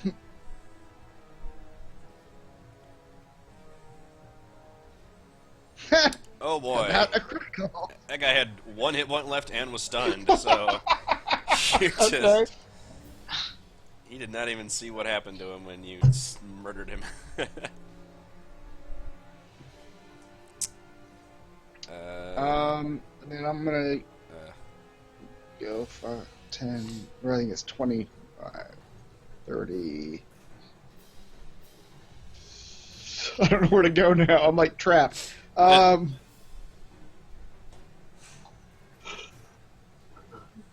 gonna hop off my horse using half. Well, can I do that if the horse and I are operating as a unit? Yes.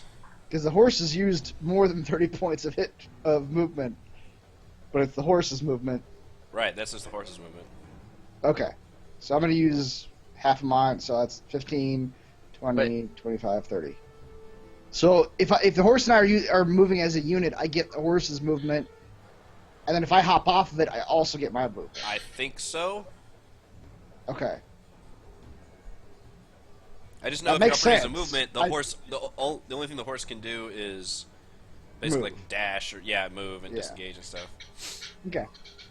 That's what I did. Alright, I'm done. Alright, so now Kethra's horse can go. Kethra asks Talus, "Hey, you want a warhorse?" Oh, for how long? I don't know. We'll just steal the barbarian's horse. What are the terms and conditions? Is there a warranty? I don't know. If we successfully tame it, then it's yours. I don't need a new one. Well, luckily I come from a long line of horse tamers. Okay. Miri does have that potion of animal friendliness. Let's do it. Kethra and Brownie calmly ride up to the warhorse. I instruct Penny to stop antagonizing the horse. That's Are you it. a horse whisperer? I don't know yet. I'll roll for it. Alright. The horse looks defensive and agitated. Miri, we're up to you. Okay.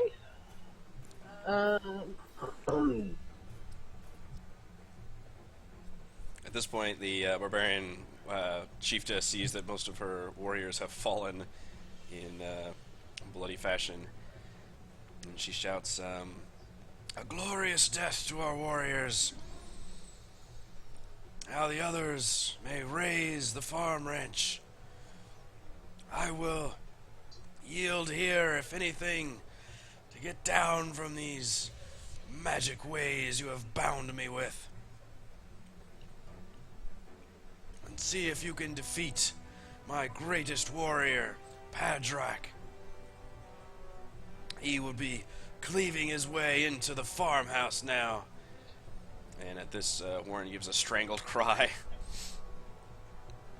Oh god, my family.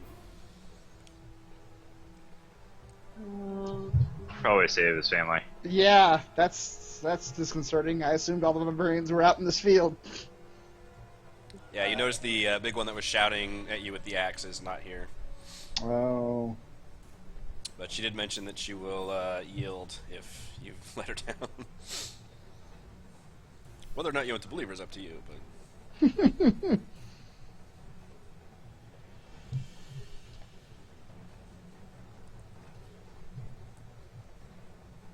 So does she have a warhorse? Yes.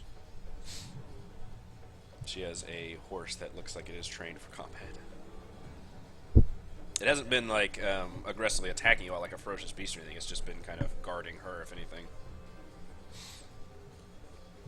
And it's, like, pacing restlessly while she's floating in the air. Alright. Well, after hearing her say all these things, Mary's going to suggest to everyone we let her down so she can heal, so we can go to the house. And so follow her no more. I can't hear you very well.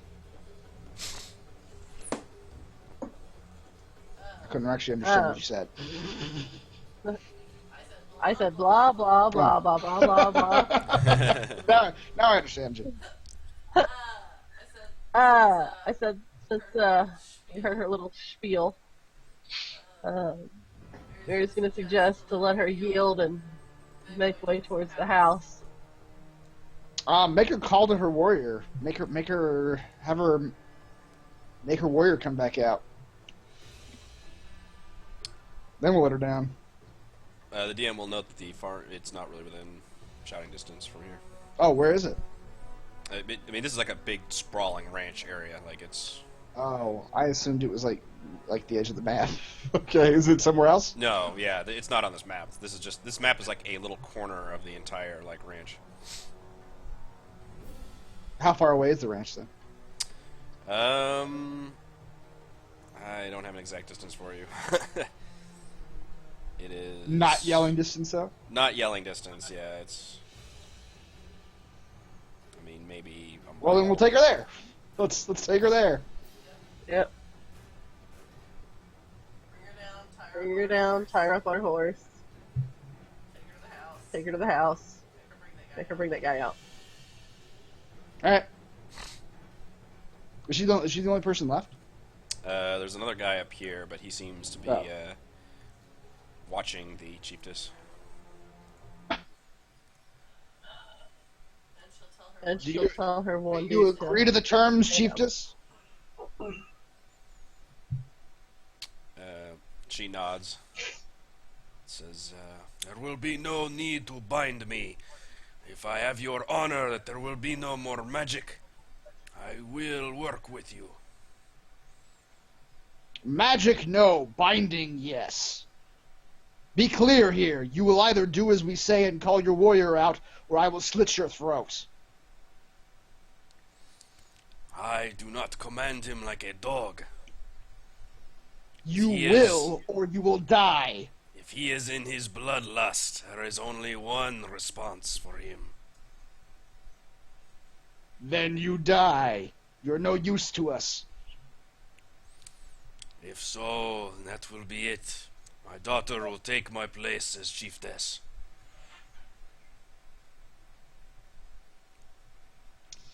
I don't know what we're gonna do. Yeah, give it a chance to call it out. Yeah, at least bring her down and I'll manacle her. What the trusty manacles. Can I attempt to tame the horse? Capra says, Probably. "Hey, girl." That's how you tame a horse. That's What it was right that? there. Oh wow. How would you like girl. to make some new friends? I see you standing there. There's What's plenty your more name horses is? where we are. You like sea Fine. biscuit? What are male horses called? Stack? No.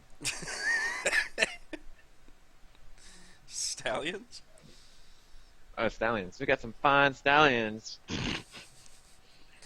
Then you notice that one actually is a very male horse. Oh, just kidding. We got some fine. It's just not. Are we gonna start talking about horse dicks now? Yeah, we got that are. part We of the absolutely are about to go down Okay. that road. Yep. What do you say, stallion? Is she being manacled while on the horse, or how are you guys doing that? I'm trying to get Talus a warhorse here. What are She you looks at you doing? derisively and says, "My horse is not for sale. You want one, you must be trained as Uthgard warrior." Can I roll animal handling? Alright, you can roll animal handling right now. If you get a 20 or higher, I will say the horse will come to you. Alright. This is Hortalis. Here we go. This is He rolled his hand. Ah.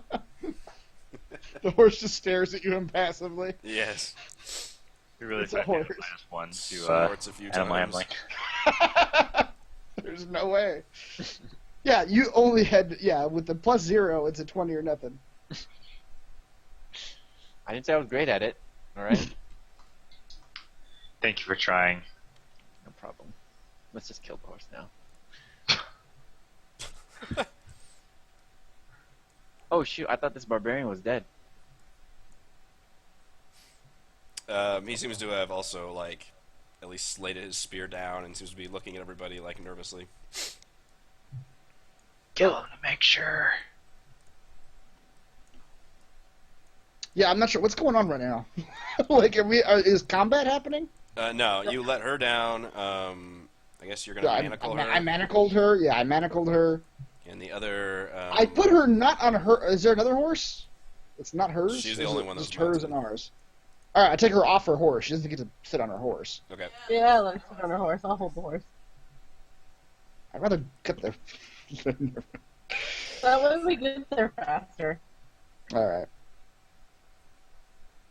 All right. Yeah, we manacle her. We just ride off towards the farmhouse. Okay. The other barbarian runs away. Yeah. Let him tell the barbarian ghost how we've slain his incompetent underlings.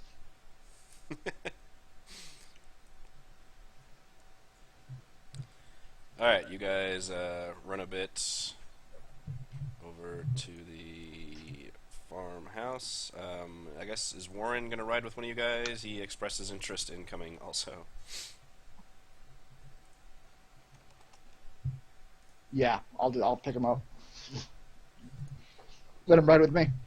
Okay.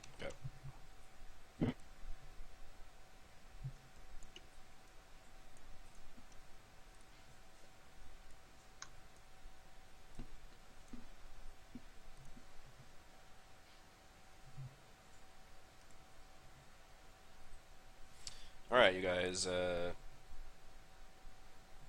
ride the however many yards it is to get to the tall ranch house. When you ride up there, you hear some screaming from inside and some general, like, just smashing and crashing noises.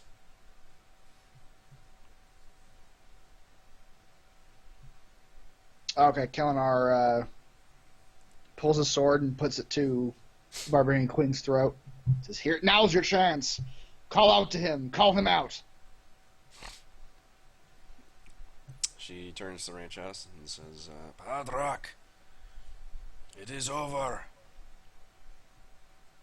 These warriors have bested our own. Padrak. You hear more screaming coming from inside. She sighs and says,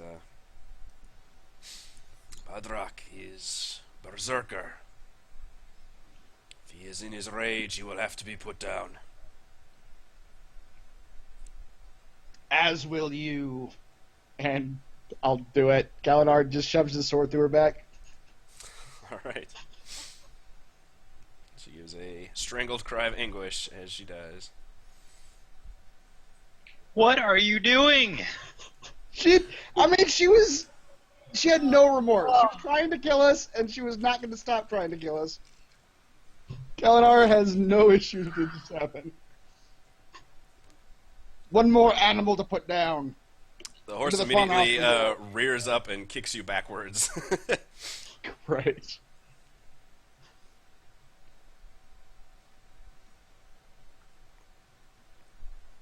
It seems to pace around for a second, and then with the body still like wrapped around her, the horse like takes off. There goes Kalinar's manacles. I didn't mean to actually do it while she. Okay, I should have specified.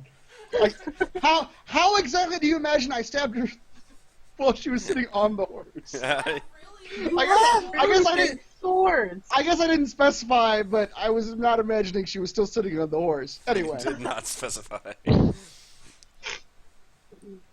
Alright, into the ranch house. There's charging. Mary's gonna jump off her horse and walk past Kalinar and go, damn it. Just killed someone in cold blood. That's our Kalinar. They were guilty of murder. Did you see how many innocents they killed? Then they should stand trial. This was their trial. They stood it and they faced the consequences. I'm just gonna burst in the front door. Is this a door? That is what looks like a little barn. Oh, okay. Where's the door at? There is a sheep that looks up and goes, "Rrr?" Or a cow. I don't know. Okay, get in. Can I get in? No. Yeah. How are you gonna open the door? Just gonna turn the doorknob and open the door. Alright. I know you want to like bust in or something. You gingerly open the door, and the other guys get a good enough chance to see you and roll for initiative. Let me delete the old ones first. I should be glad.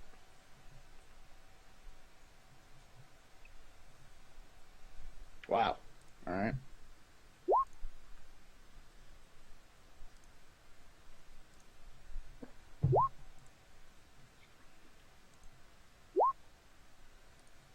Glad I'm in everybody's way. That's weird. You were like the lowest initiative. That's unusual. You tied with Phineas.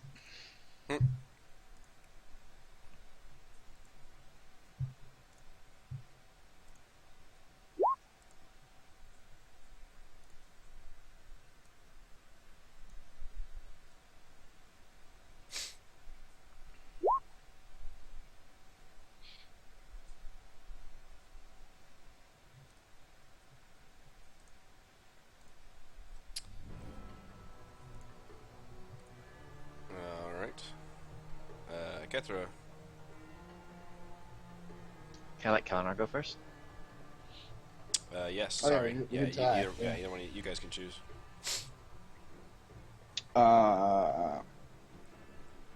I'm going to cast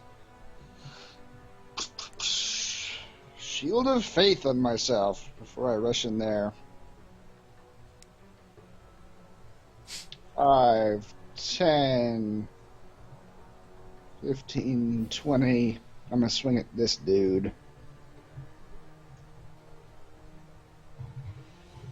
I can get to my thing. Oh, There we nice. go. 15 will kill that guy. You done killed him good. Mm,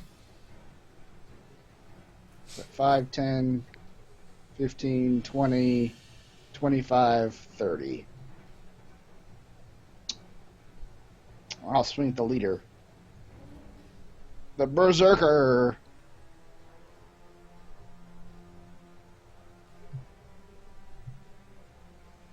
$25 will hit. And again.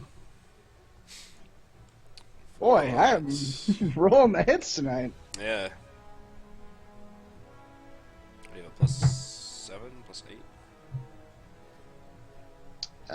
At this point, yes, +8. Jeez. Pretty solid. Alright, both those hit, and he looks pretty wounded now. And it looks like he was banging on this door right here. And you hear like some strangled cries within. Alright, I'm going to control my mount on this round. Okay. 5, 10, 15. What the hell? Shoot. I'm half in a building. Oh no, I messed. I stuck. I'm half in a building. There you go. Screen tear, screen tear. My horse entered half the building. It's now half a horse. 35. Oh. Already 45. And then I'm going to dismount. So 15. 20. 25. 30. I'm going to use my bonus action to dash. Good lord. 35. So much movement. And just stab this guy with my rapier. Fail. Critical fail. All that After movement got all you so that. excited. Yep. Running up to the horse, jumping down, running through the doorway, stabbing at him, instead you hit the wall. Mm-hmm. Alright, well, Brownie just moved, so... I'm gonna Warriors. Nope. Yeah, I'm gonna move here. Alright. Nope, just kidding. Warriors converge.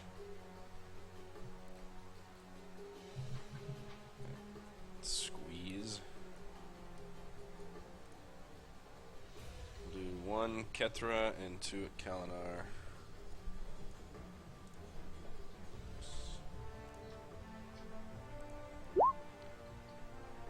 $21.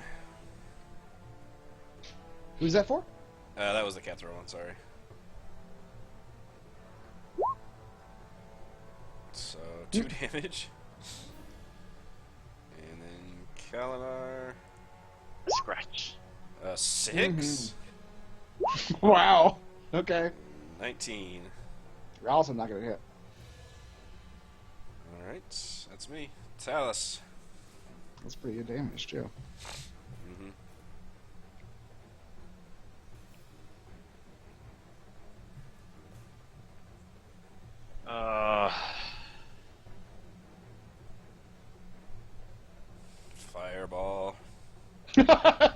Just burn the house down. Burn the house down. If Kethra wasn't there, his disgust might have. Let's finish this once and for all. Kalinar's resistant to fire. Yeah, exactly. I'll just walk out. He'll firebolt the closest, this barbarian on the right. Alright. That's Kalinar to the left, right? Yeah.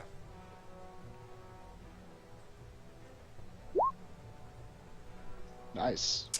26 for your customary low damage. Mm-hmm. It is massive damage to that warrior, which he feels the full brunt of and dies from the trauma. Ah! The shock of the fire. Not fire.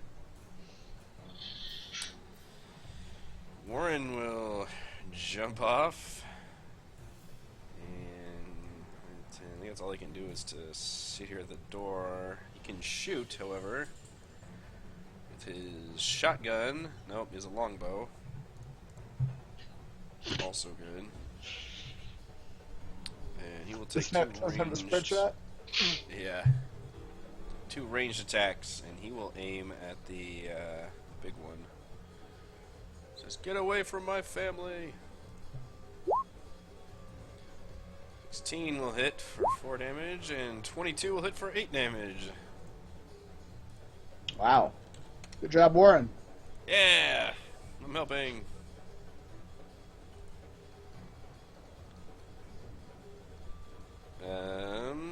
Phineas. Ta-da! Job, Enter Phineas. Phineas. Oh man, what if Phineas could like jump on somebody's arrow and do like an Ant-Man thing? That'd be amazing. Miri. Okay. I finally get to do something.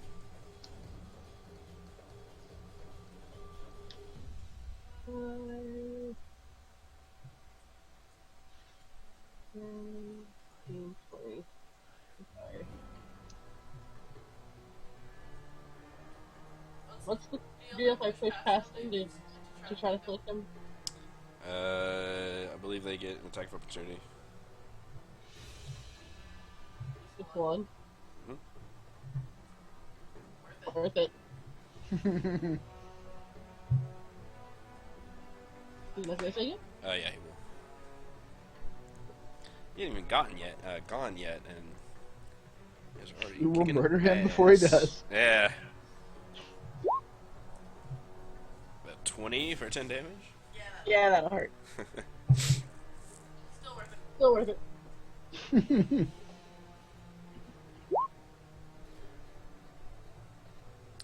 15 will hit. 7 damage.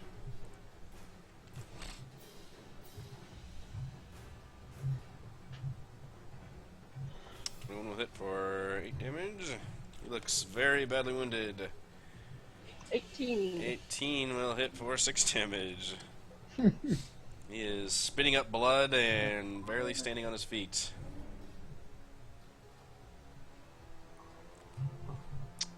Talus, would you like to do anything with your horse? No. Pot the ground. After all that, it is the berserker's turn. And he will use his reckless ability to gain advantage on all melee weapon attacks during that turn. But also, any attack rolls against him also have advantage. Which he knows he's going to die next turn anyway, so Yep. might as well get advantage. Fully bloodlusted. Yeah. He will roar at the dragonborn that came running in first, that everybody has surrounded. Attempt to cut him down. 15. Will not do it. That hits. What's your AC at? 21 right now. With my divine shield. Kethra. She's gonna attempt to stab this one again on the left. Good lord. That 23 probably does it. will hit for, well, yeah, 15 will. Actually, 15 is not a death It's- blow. Ha! 13, Wow. 13 is 13 damage. the healthiest tribal warrior I've rolled. However, it is definitely massive damage. There's only 13. Yeah. You Either said way. 15. Either way, it doesn't matter. You said Is it not 15? 7. 6. Oh, 13. You're right. I looked at the wrong numbers. My bad. So, that's probably not going to matter much in the scheme of things, but... he fails that. And he can't take reactions. Kalinar. Kalinar. This one does look Gonna extremely finish off- near death. Both him and the berserker are near death. Okay. I'm gonna try to finish off the berserker.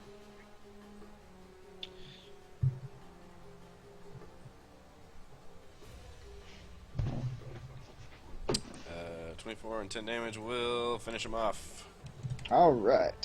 Just thrust your sword into him and just gives off a snarl as he dies. You're an animal to be put down. He's gonna turn to the one below him.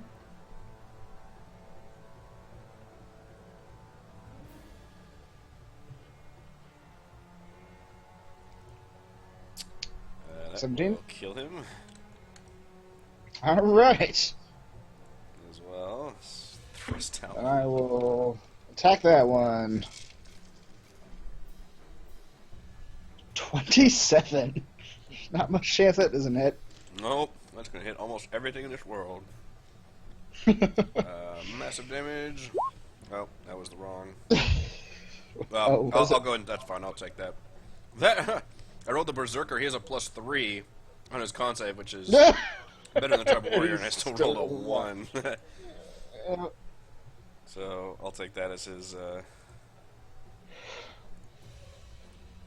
This is roll 5 means he is stunned.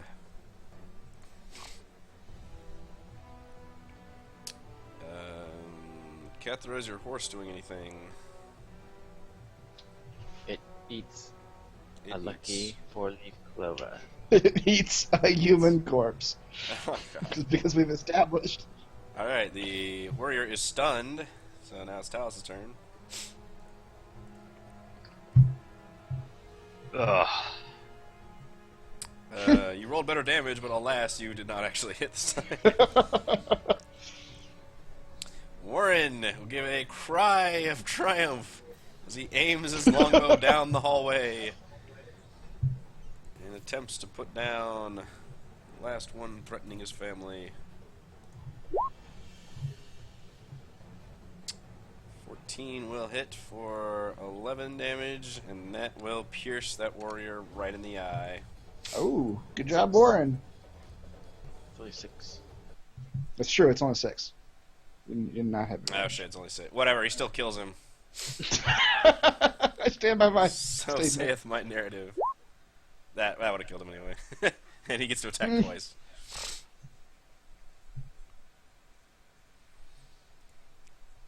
Alright, the corpses.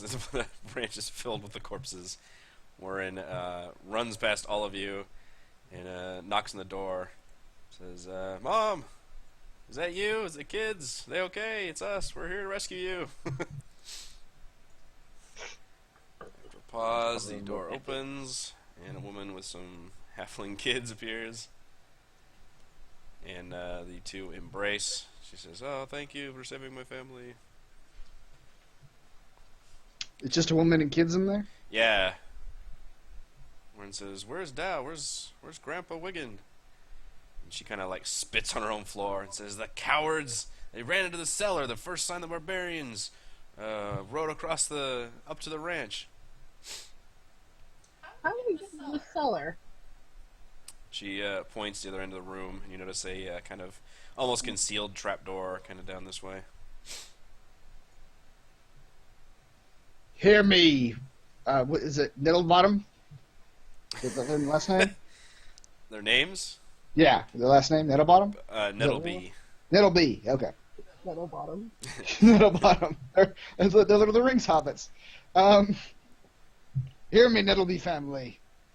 Your patriarchs are members of an evil, corrupt cult, and we are taking them to justice.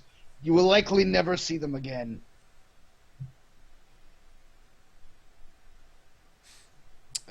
Your speech is met with silence. I am sorry for your loss. Stay in this room for your own safety. And he closes the door. Gonna reach down and open the little trap door. It does appear to be locked. Alan, I'll up on this. Kalmar pulls out his, what is it? His portable ram, which gives Where did him. you pull that out of exactly? I've had it this entire time. A portable ram. Yeah, it's like a little like a steel cylinder with a little handle. It's a portable ram. Gives you plus to bashing. Plus to bashing. I don't know what do you usually use for bashing? Just a strength check? I think so. I think it probably gives you advantage on strength check. I think it gives me yeah. Let's say that. I thought it'd give me plus something, but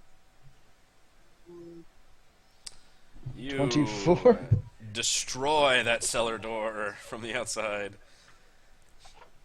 You bring down your smashing tool, and it is splintered out down below. And you do see a cellar under there that looks pretty large and full of like food and stuff.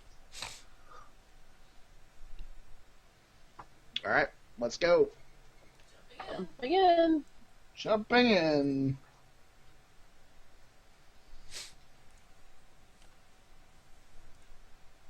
I need to move you guys onto this one.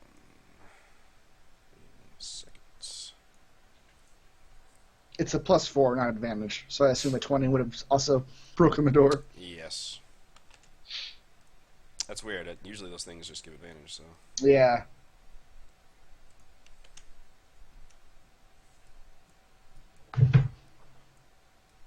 Alright. Oh, if another character helps you with use the ram, you get an advantage on the check as well. So you can have two people holding the ram. Which makes me wonder how big it is, but oh well. A large ram.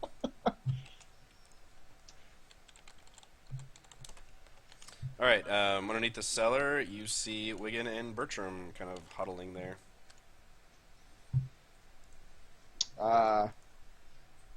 Kalmar says, your choices are, you have two choices.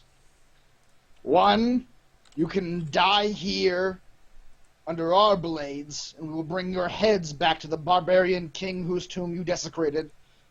Or you can live for another few minutes while we take you to the barbarian king to face his justice. The choice is yours. Bertram looks like he's gonna say something puffy, and then the old man kind of strides forward and says, "You don't know the forces you're messing with. I know you're the ones that killed the Abbess of Stone. May she rest in peace. The earth..." That was Larry from. Yeah. You know, Larry. Do you know Larry? You murdered her. The power of the earth will bring my family riches and prosperity, and you will not stand in its way. I just walked up and punched him. Well, we'll do. No, I want to walk up and punch him. If you try to walk up, we're gonna roll initiative. Perhaps, but you will not be here to see it. Once again, the choice is yours. Surrender now or die. Bertram seems to pull a little dagger from his belt and begin weaving spells, and he says, "There will be no surrender for us. This is our last stance." The choice is made. Now can I walk up and punch him? Yes. Assuming you roll for initiative. I wanted to walk up and punch him 5 minutes ago. Never let me walk up and punch anybody. That's difficult to do in D&D when like time stops for combat. Yeah. Like in any other situation, like a normal real world situation, to be like, Yeah. she just punches him. But The monologues, man, they do it to me. yep, It's like, flick a switch and I just want to punch you.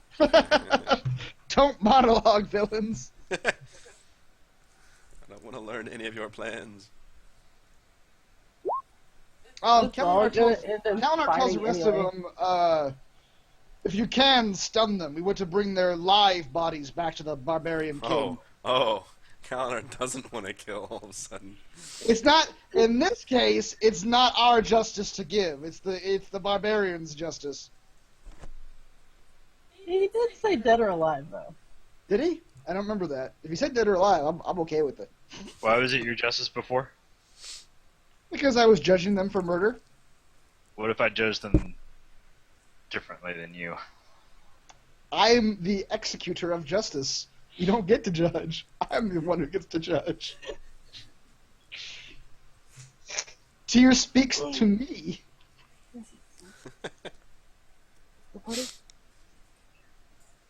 Boy, my initiative is shit. Yeah, Bertram actually gets to go first. So, what kind of spell he fling at you people?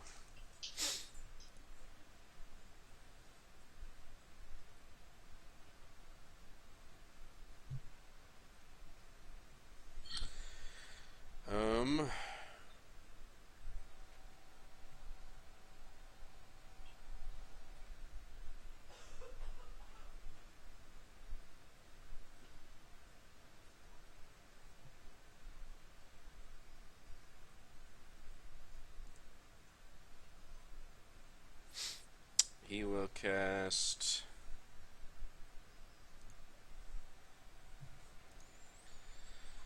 a spiritual weapon. Oh dear. He will make the attack against Kalinar, who's the one who's speaking. I will need to grab an actual token. As a floating sword appears in front of you.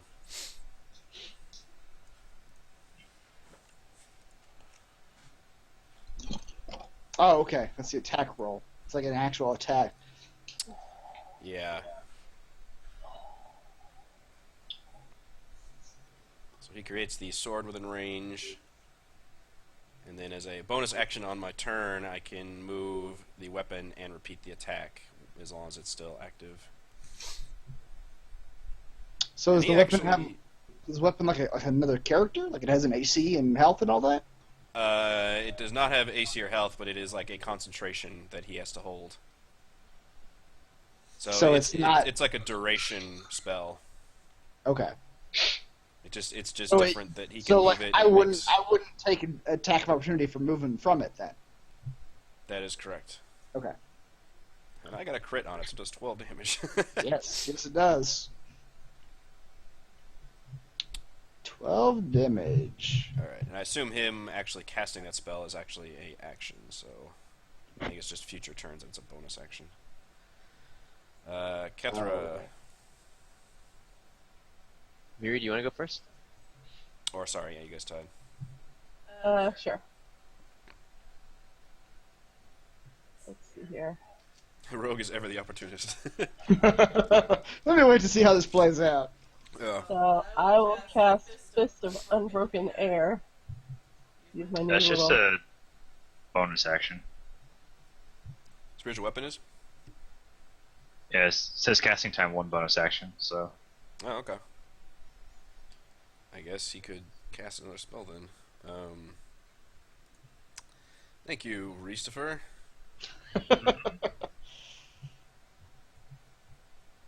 Glad I didn't hit the button yet. Yep.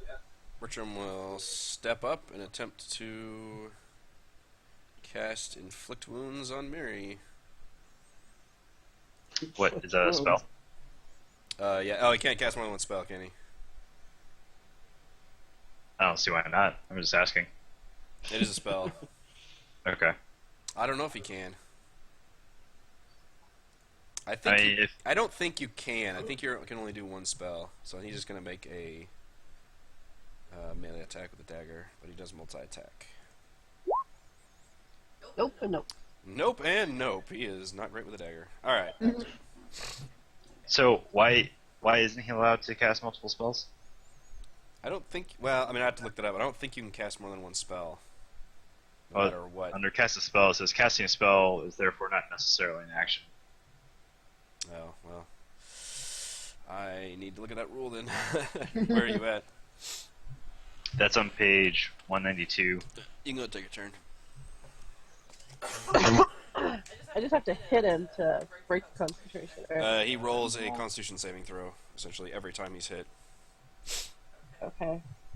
But it says it just lasts a minute. It's 10 rounds though.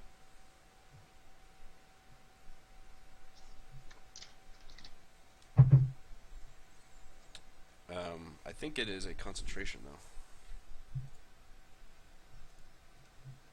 No, it doesn't say it. Well, maybe I don't know anything about this spell, guys.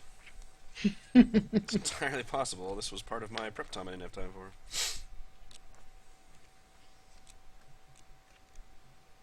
Is it not constant? That's weird.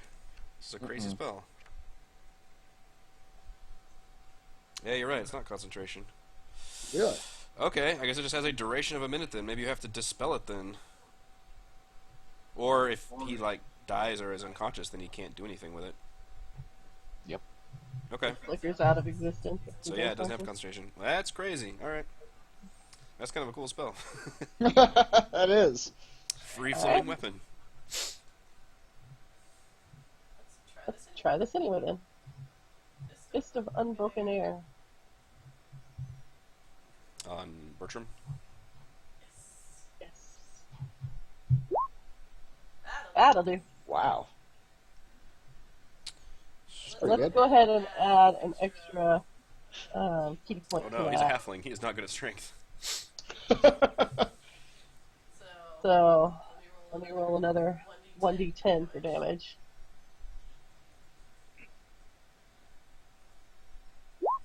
So that'll be 30 damage if you fail. Right, that's Wigan. Where's Bertram? You can't cast multiple spells that require concentration. That's what you're thinking. Okay. That's what it is. But you can. I've been casting multiple spells per round this entire campaign. So Okay, but it's just... okay, gotcha. yeah. That is I a mean- fail. You can cast another spell with concentration, but you lose concentration the first one. You just lose... Okay. And I didn't even realize that Spiritual Weapon didn't have concentration, so yeah, I could have just done whatever. However, he will take 30 damage right now. Jesus. Yeah, he will fly back 20 feet and hit a wall. Yes. 5, 10... Yeah, he will slam up against the wall and take... I'll make him do 1d6 bludgeoning damage. He takes 5. Holy crap, that is massive damage for our friend.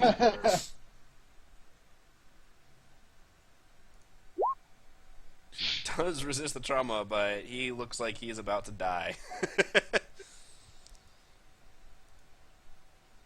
I'm just gonna turn and look at Grandpa Nettleborn or whatever his name is, and just smile. Just wave. Kethra, yeah, he's got blood like spewing out of his mouth. Who is this old man? That's Wigan, the grandfather, patriarch of the Nettlebees. Are And we apparently a closet earth cultist. Are we attacking him yet? We're not fighting him yet, right? Well, I mean, I rolled initiative for he's him, in- if that's what you're Yeah, asking. he's involved in the fight, yeah. All right, fine. I was gonna charm him, but he has advantage if I'm fighting. If we're fighting him. Yes. He's currently hostile to you. He's been hostile to us since he tried to cave us in and summoned Yeah. an earth elemental to fight us. Well, whatever. I don't feel like attacking an old man. So I attempt to charm him.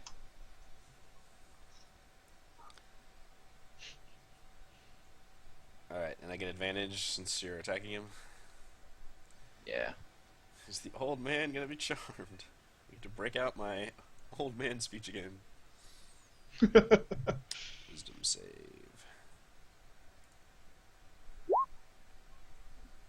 17. Nope. He just resists the effects. Wow. Oh, it's only at +2 bonus. That's not. Oh, he actually has a. Well, he has a trait that gives him advantage on saving throws against being charmed or frightened as well. Well, So even if you weren't attacking him, he'd have advantage. Called Dark Devotion. All right, Phineas.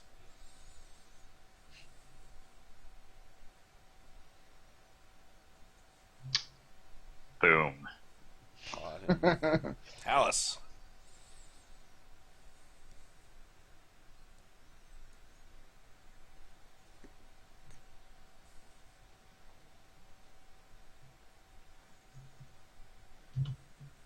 Oh, magic missile. The old man.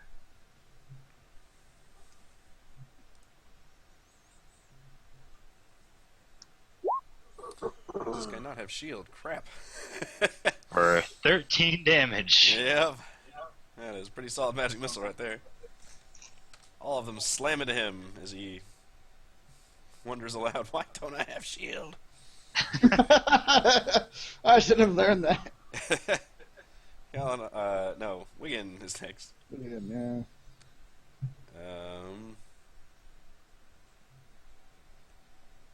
He will run over. He's like, all right, my boy, we've got them licked, don't worry. And he will Who's his son who's just spitting up blood right now? cast Cure Wounds on him Oh. at a Oh, level shit. 2 slot. Alright. That's okay. I have more key points. 17 damage. You delay the inevitable, old man. Kalinar, you are the inevitable. Go, sir. 5, 10, 15, 20. I must swing. Actually, I'm going to use my new warrior trait. Fuck. And gain 3 hit points. Slow down there. That's great. Okay. I've got my second wind, everyone. I'm going to swing at the sun.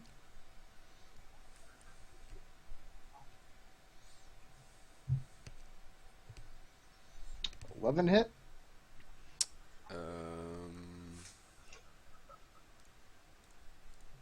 Where's Bertram? No, 11's not going to hit. Alright. About 24. 24 will hit. 8 damage. Alright. The inevitable has not come yet.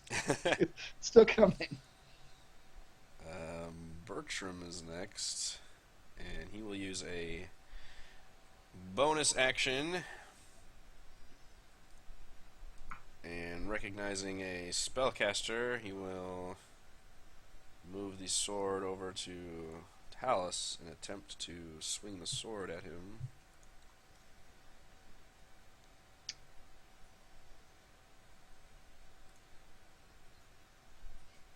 I'll just recast it so I can get the number.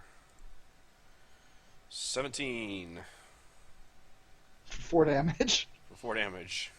Why the hell did it do like 17 to me Because earlier? it crit on you. Oh, okay. You take Now another shield comes up. And the magical shield blocks the magical weapon. And then Bertram will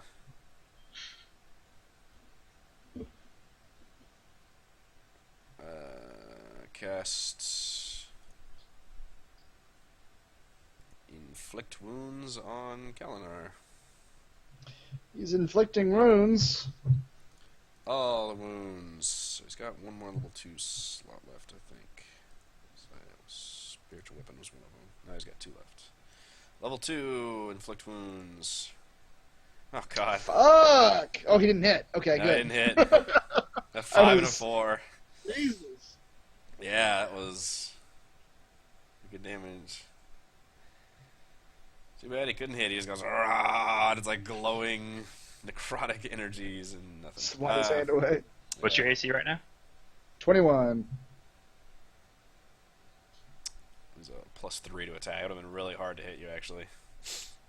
Mm. Had to roll a 18 or higher, naturally. Miri or Kethra, you guys can choose. You're the Can first this time, Raymond? sure. Can I go here? Yeah, you can run along the wall and shit. Let me stab this guy in between us. Leap over barrels. 25 will hit. And 15 damage will thrust your rapier in his back, ending his existence. Huzzah! My boy! Although, did you actually kill him or did you stun him? Because I did ask us to stun him. Mm-hmm. I pulled back my hit and just stunned him. So I didn't kill him, I just knocked him unconscious. Alright, he is unconscious.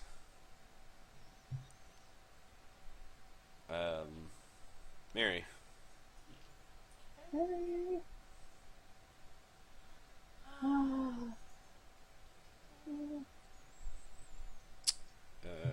15 will hit for 10 damage.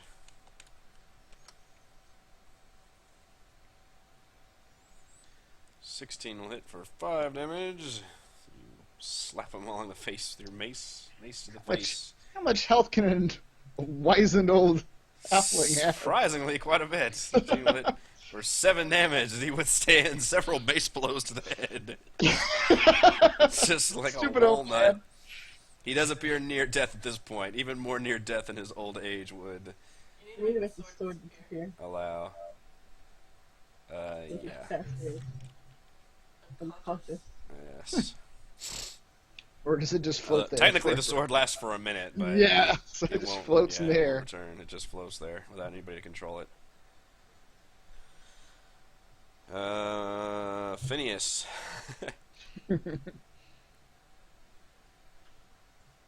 He will leap at the throat of the old man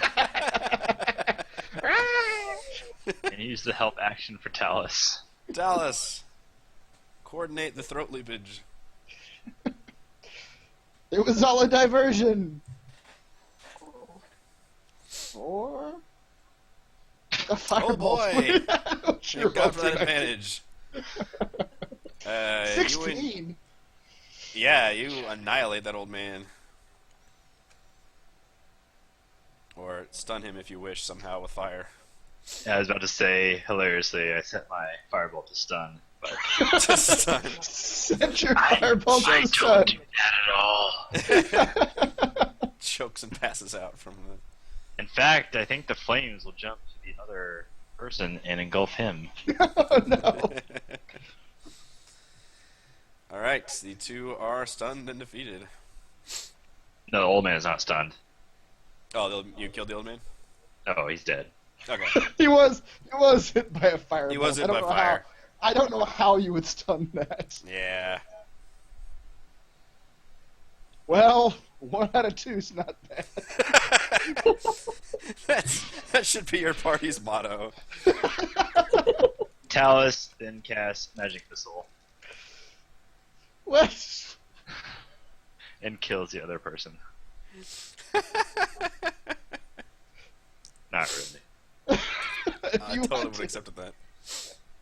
The party tries to one-up each other on who can murder more. Who can commit the who most can murder? who can murder the most prisoners. Yep. So let's just go up and stab him. Alright. What? No! I'm not. He's a defenseless prisoner. Don't kill him. They're all drinking the Kalinar Kool-Aid.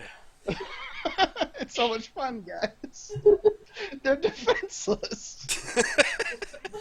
Kalinar is AC9. insane. You two have excuses. Or don't have. Kalinar's an actual sociopath. Alright, fine. Alright, what do you guys do from here? I look around this basement, just assuming that the barbarian's treasure might be here.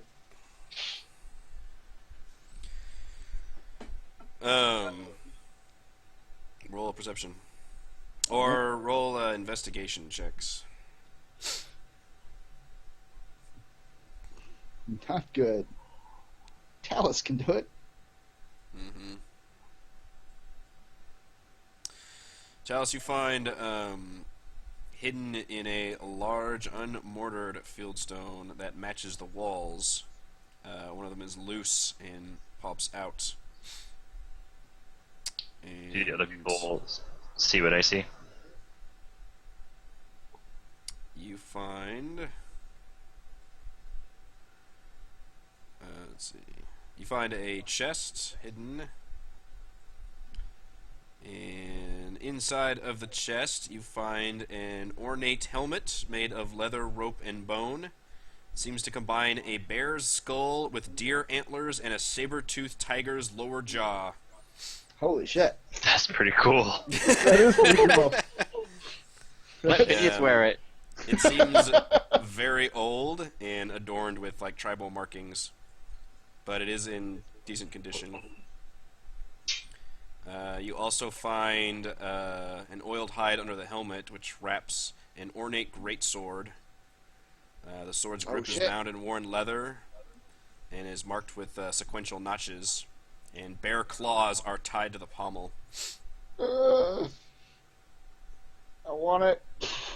You also see 4 animal figurines, each the size of a human fist.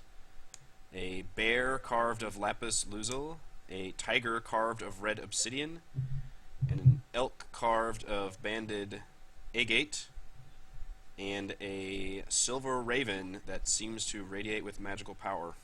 Holy crap. Oh shit. So now we're in a dilemma. I want things, but... I want these things. We want these things. But they belong to the barbarian ghost. And we did say we were going to bring his shit back to him. Do the other party members see this stuff also? Unfortunately, pull I a didn't announce it to chest everyone, out of the wall. so... Yeah, you didn't pull a chest out I mean, of the I wall. don't... This is a pretty good sized chest you pulled. Kalinar will remain silent. Yes, unfortunately, you finding the chest has aroused everyone's suspicion. Alright. I will... Also, within the chest, you find what looks like the Nettlebee family hoard. You mean money? Just... Yes. Okay. Okay. Which is substantial. Okay. You think this is literally the entire family's like savings? Bertram Nettlebees. Why did you kill me? I'll cast Levitate on the chest. What is going And- on? I will move it myself.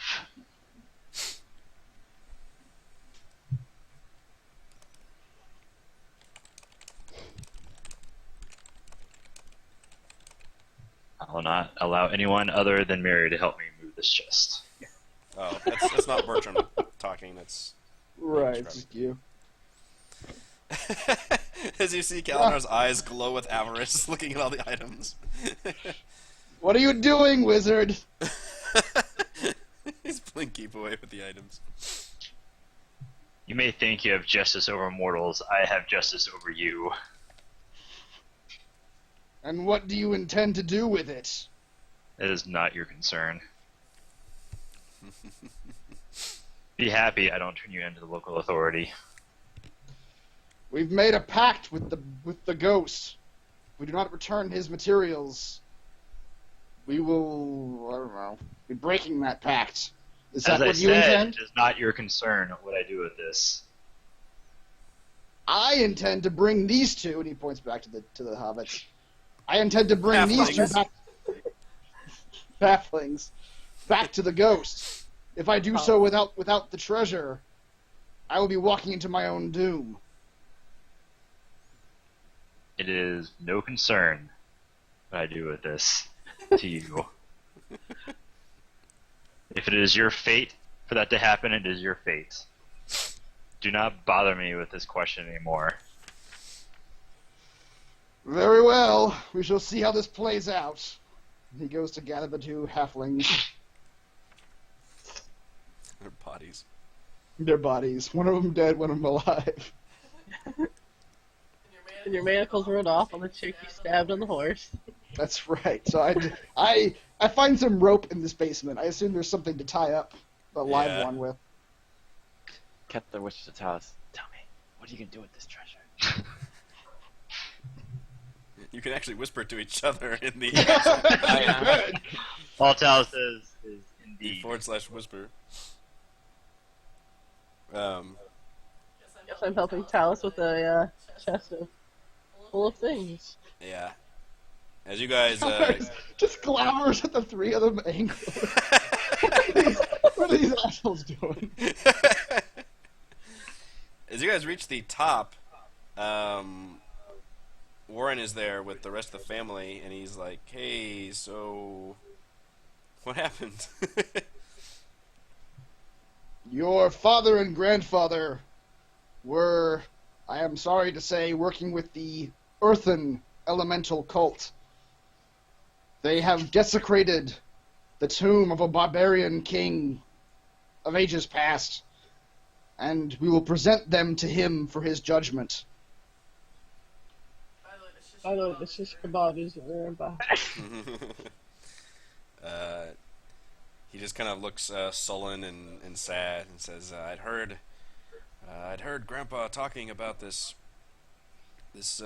new Earth religion that he had found that was going to help us all, but I never thought it would come to this.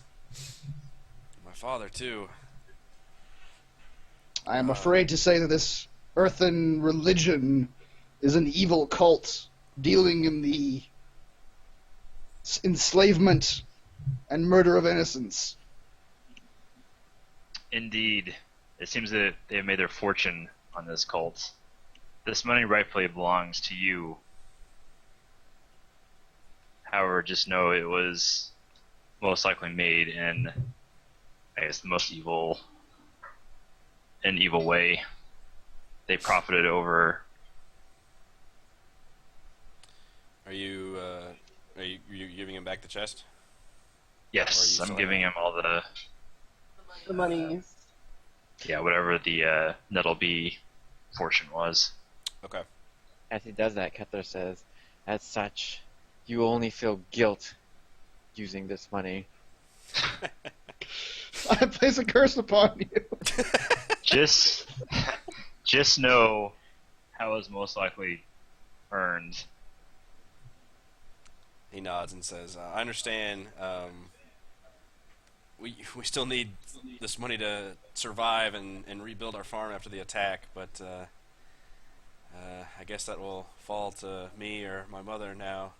But what are you gonna do? And he realizes that Wiggin is dead, but that Bertram is still alive. He says, my father, are you gonna turn him into the authorities at Red Larch? We are returning him to the people he wronged. They will determine his fate. You can't take him to the barbarians. They'll flay him alive. Would you prefer I kill him here? No. I mean, he needs to stand.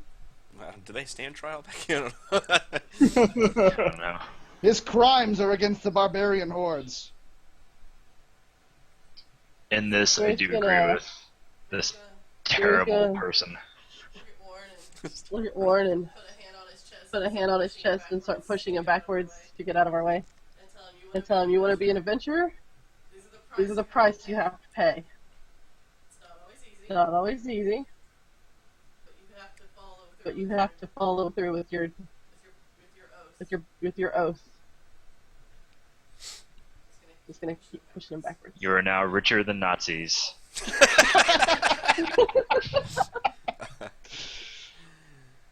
Mira, you can have a point of inspiration for talking him down. He kind of nods and seems to put his chin up at that, and just kind of nods swiftly at you. And he actually reaches into the chest and holds out the this old worn bag and hands it to Talus. and says, "Here, this is my family's bag of holding.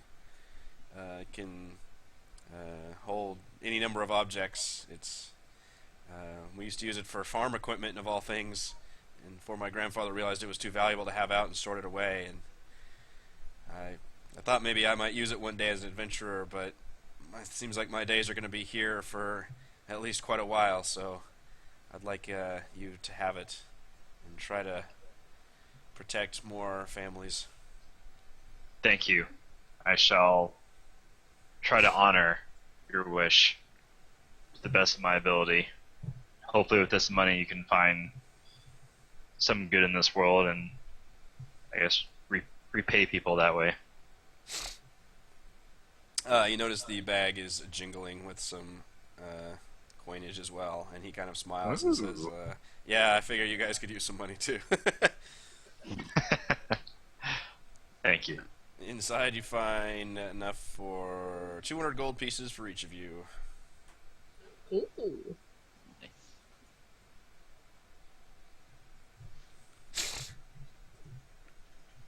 And if you guys want, you can fast forward to the barrow. As we're leaving, though, Callan was going to tell him, we've put down this wave of barbarians, but the crimes your patriarchs have committed against them may reverberate through the future. If I were you, I would arm yourselves and prepare to defend this farm. He nods and says, "I appreciate that. Normally the Uthgard don't bother us too much. I think it was my grandfather apparently orchestrated this great event, possibly even to bring you all here. And we were all unwitting pawns. And as were the barbarians." Let us hope they see it the same way. Okay, so you guys can fast forward back to the barrow. Can I ask Talus, how big is this bag? You think we can fit that old man in there? I'm just carrying one hobbit or halfling apiece under my arms right now. Yeah, Fit the old man. I'm in. sure it could, but Kalinar seems to have it covered. So yeah, I just went back to this map. You guys can. He is just there, like, just perfectly still in the tomb. Okay. Barbarian King, we have returned to you.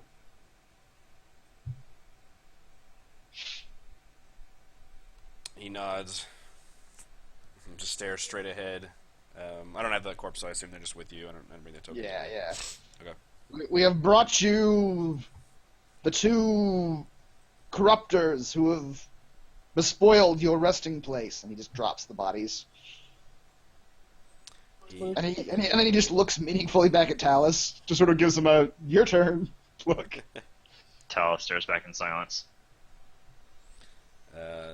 Barbarian steps forward, looks at both of them, kneels down, notices one of them is dead, turns to the other one, puts out his hand on the other one's chest, and kind of his eyes glow really blue, and this force seems to extend from his hand, and all of a sudden it just like punches through Bertram's chest, and he just like explodes from the inside and falls over dead.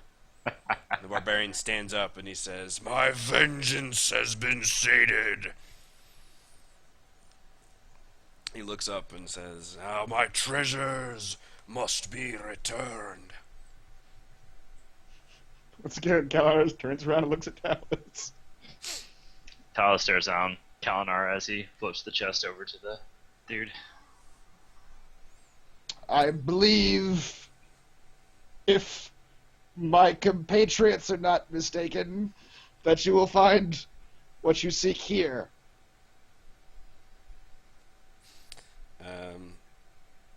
He looks at the chest, looks in it. He seems to step back several paces as the chest floats over, and he stares fiercely at Talus. He says, "There will be no magic here, wizard." I immediately drop the chest. It seems to scatter like dust and a few bone shards around onto his thing, and he nods subtly in approval and looks over and picks up the sword and the helmet and lays them reverently upon the bier, and looks inside and sees the carvings and looks over at you and he says, "Place the carvings on the altars." Okay. All right. Yeah. Guess we all get to take one. Yep. Yeah, so there was a bear figure, a tiger, an elk, and a raven, and there are 3 alcoves, which had... I don't think the raven was one of them, right? Yeah, it was bear, elk, and a tiger. And what of this one? Great king. He holds up the raven. Yeah, his eyes glow as he steps towards the beer and he starts to fade. And he turns and says, "That one you can keep." And he begins to fade away. And his bones kind of swirl and reappear kind of on the beer. And along with that, 4 distinct charms appear kind of at his feet, and you're all just, you know that that's like something you can take as a reward also. And I do not know what those charms are yet, because it's kind of what I can choose to make them. So we're at the end of the session, so I will figure that out next time. I may give you each a different one, something fun, I don't know. Oh, okay. But they will have some kind of spell-like powers with them. The figurine...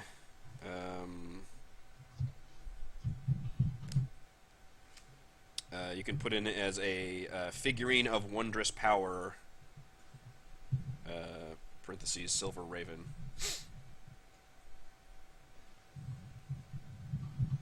Who has it, Counter? I'm holding it right now, yeah. And essentially, I need to look that up, but you can like throw that and it becomes a real raven or something. Okay. Which is pretty nifty.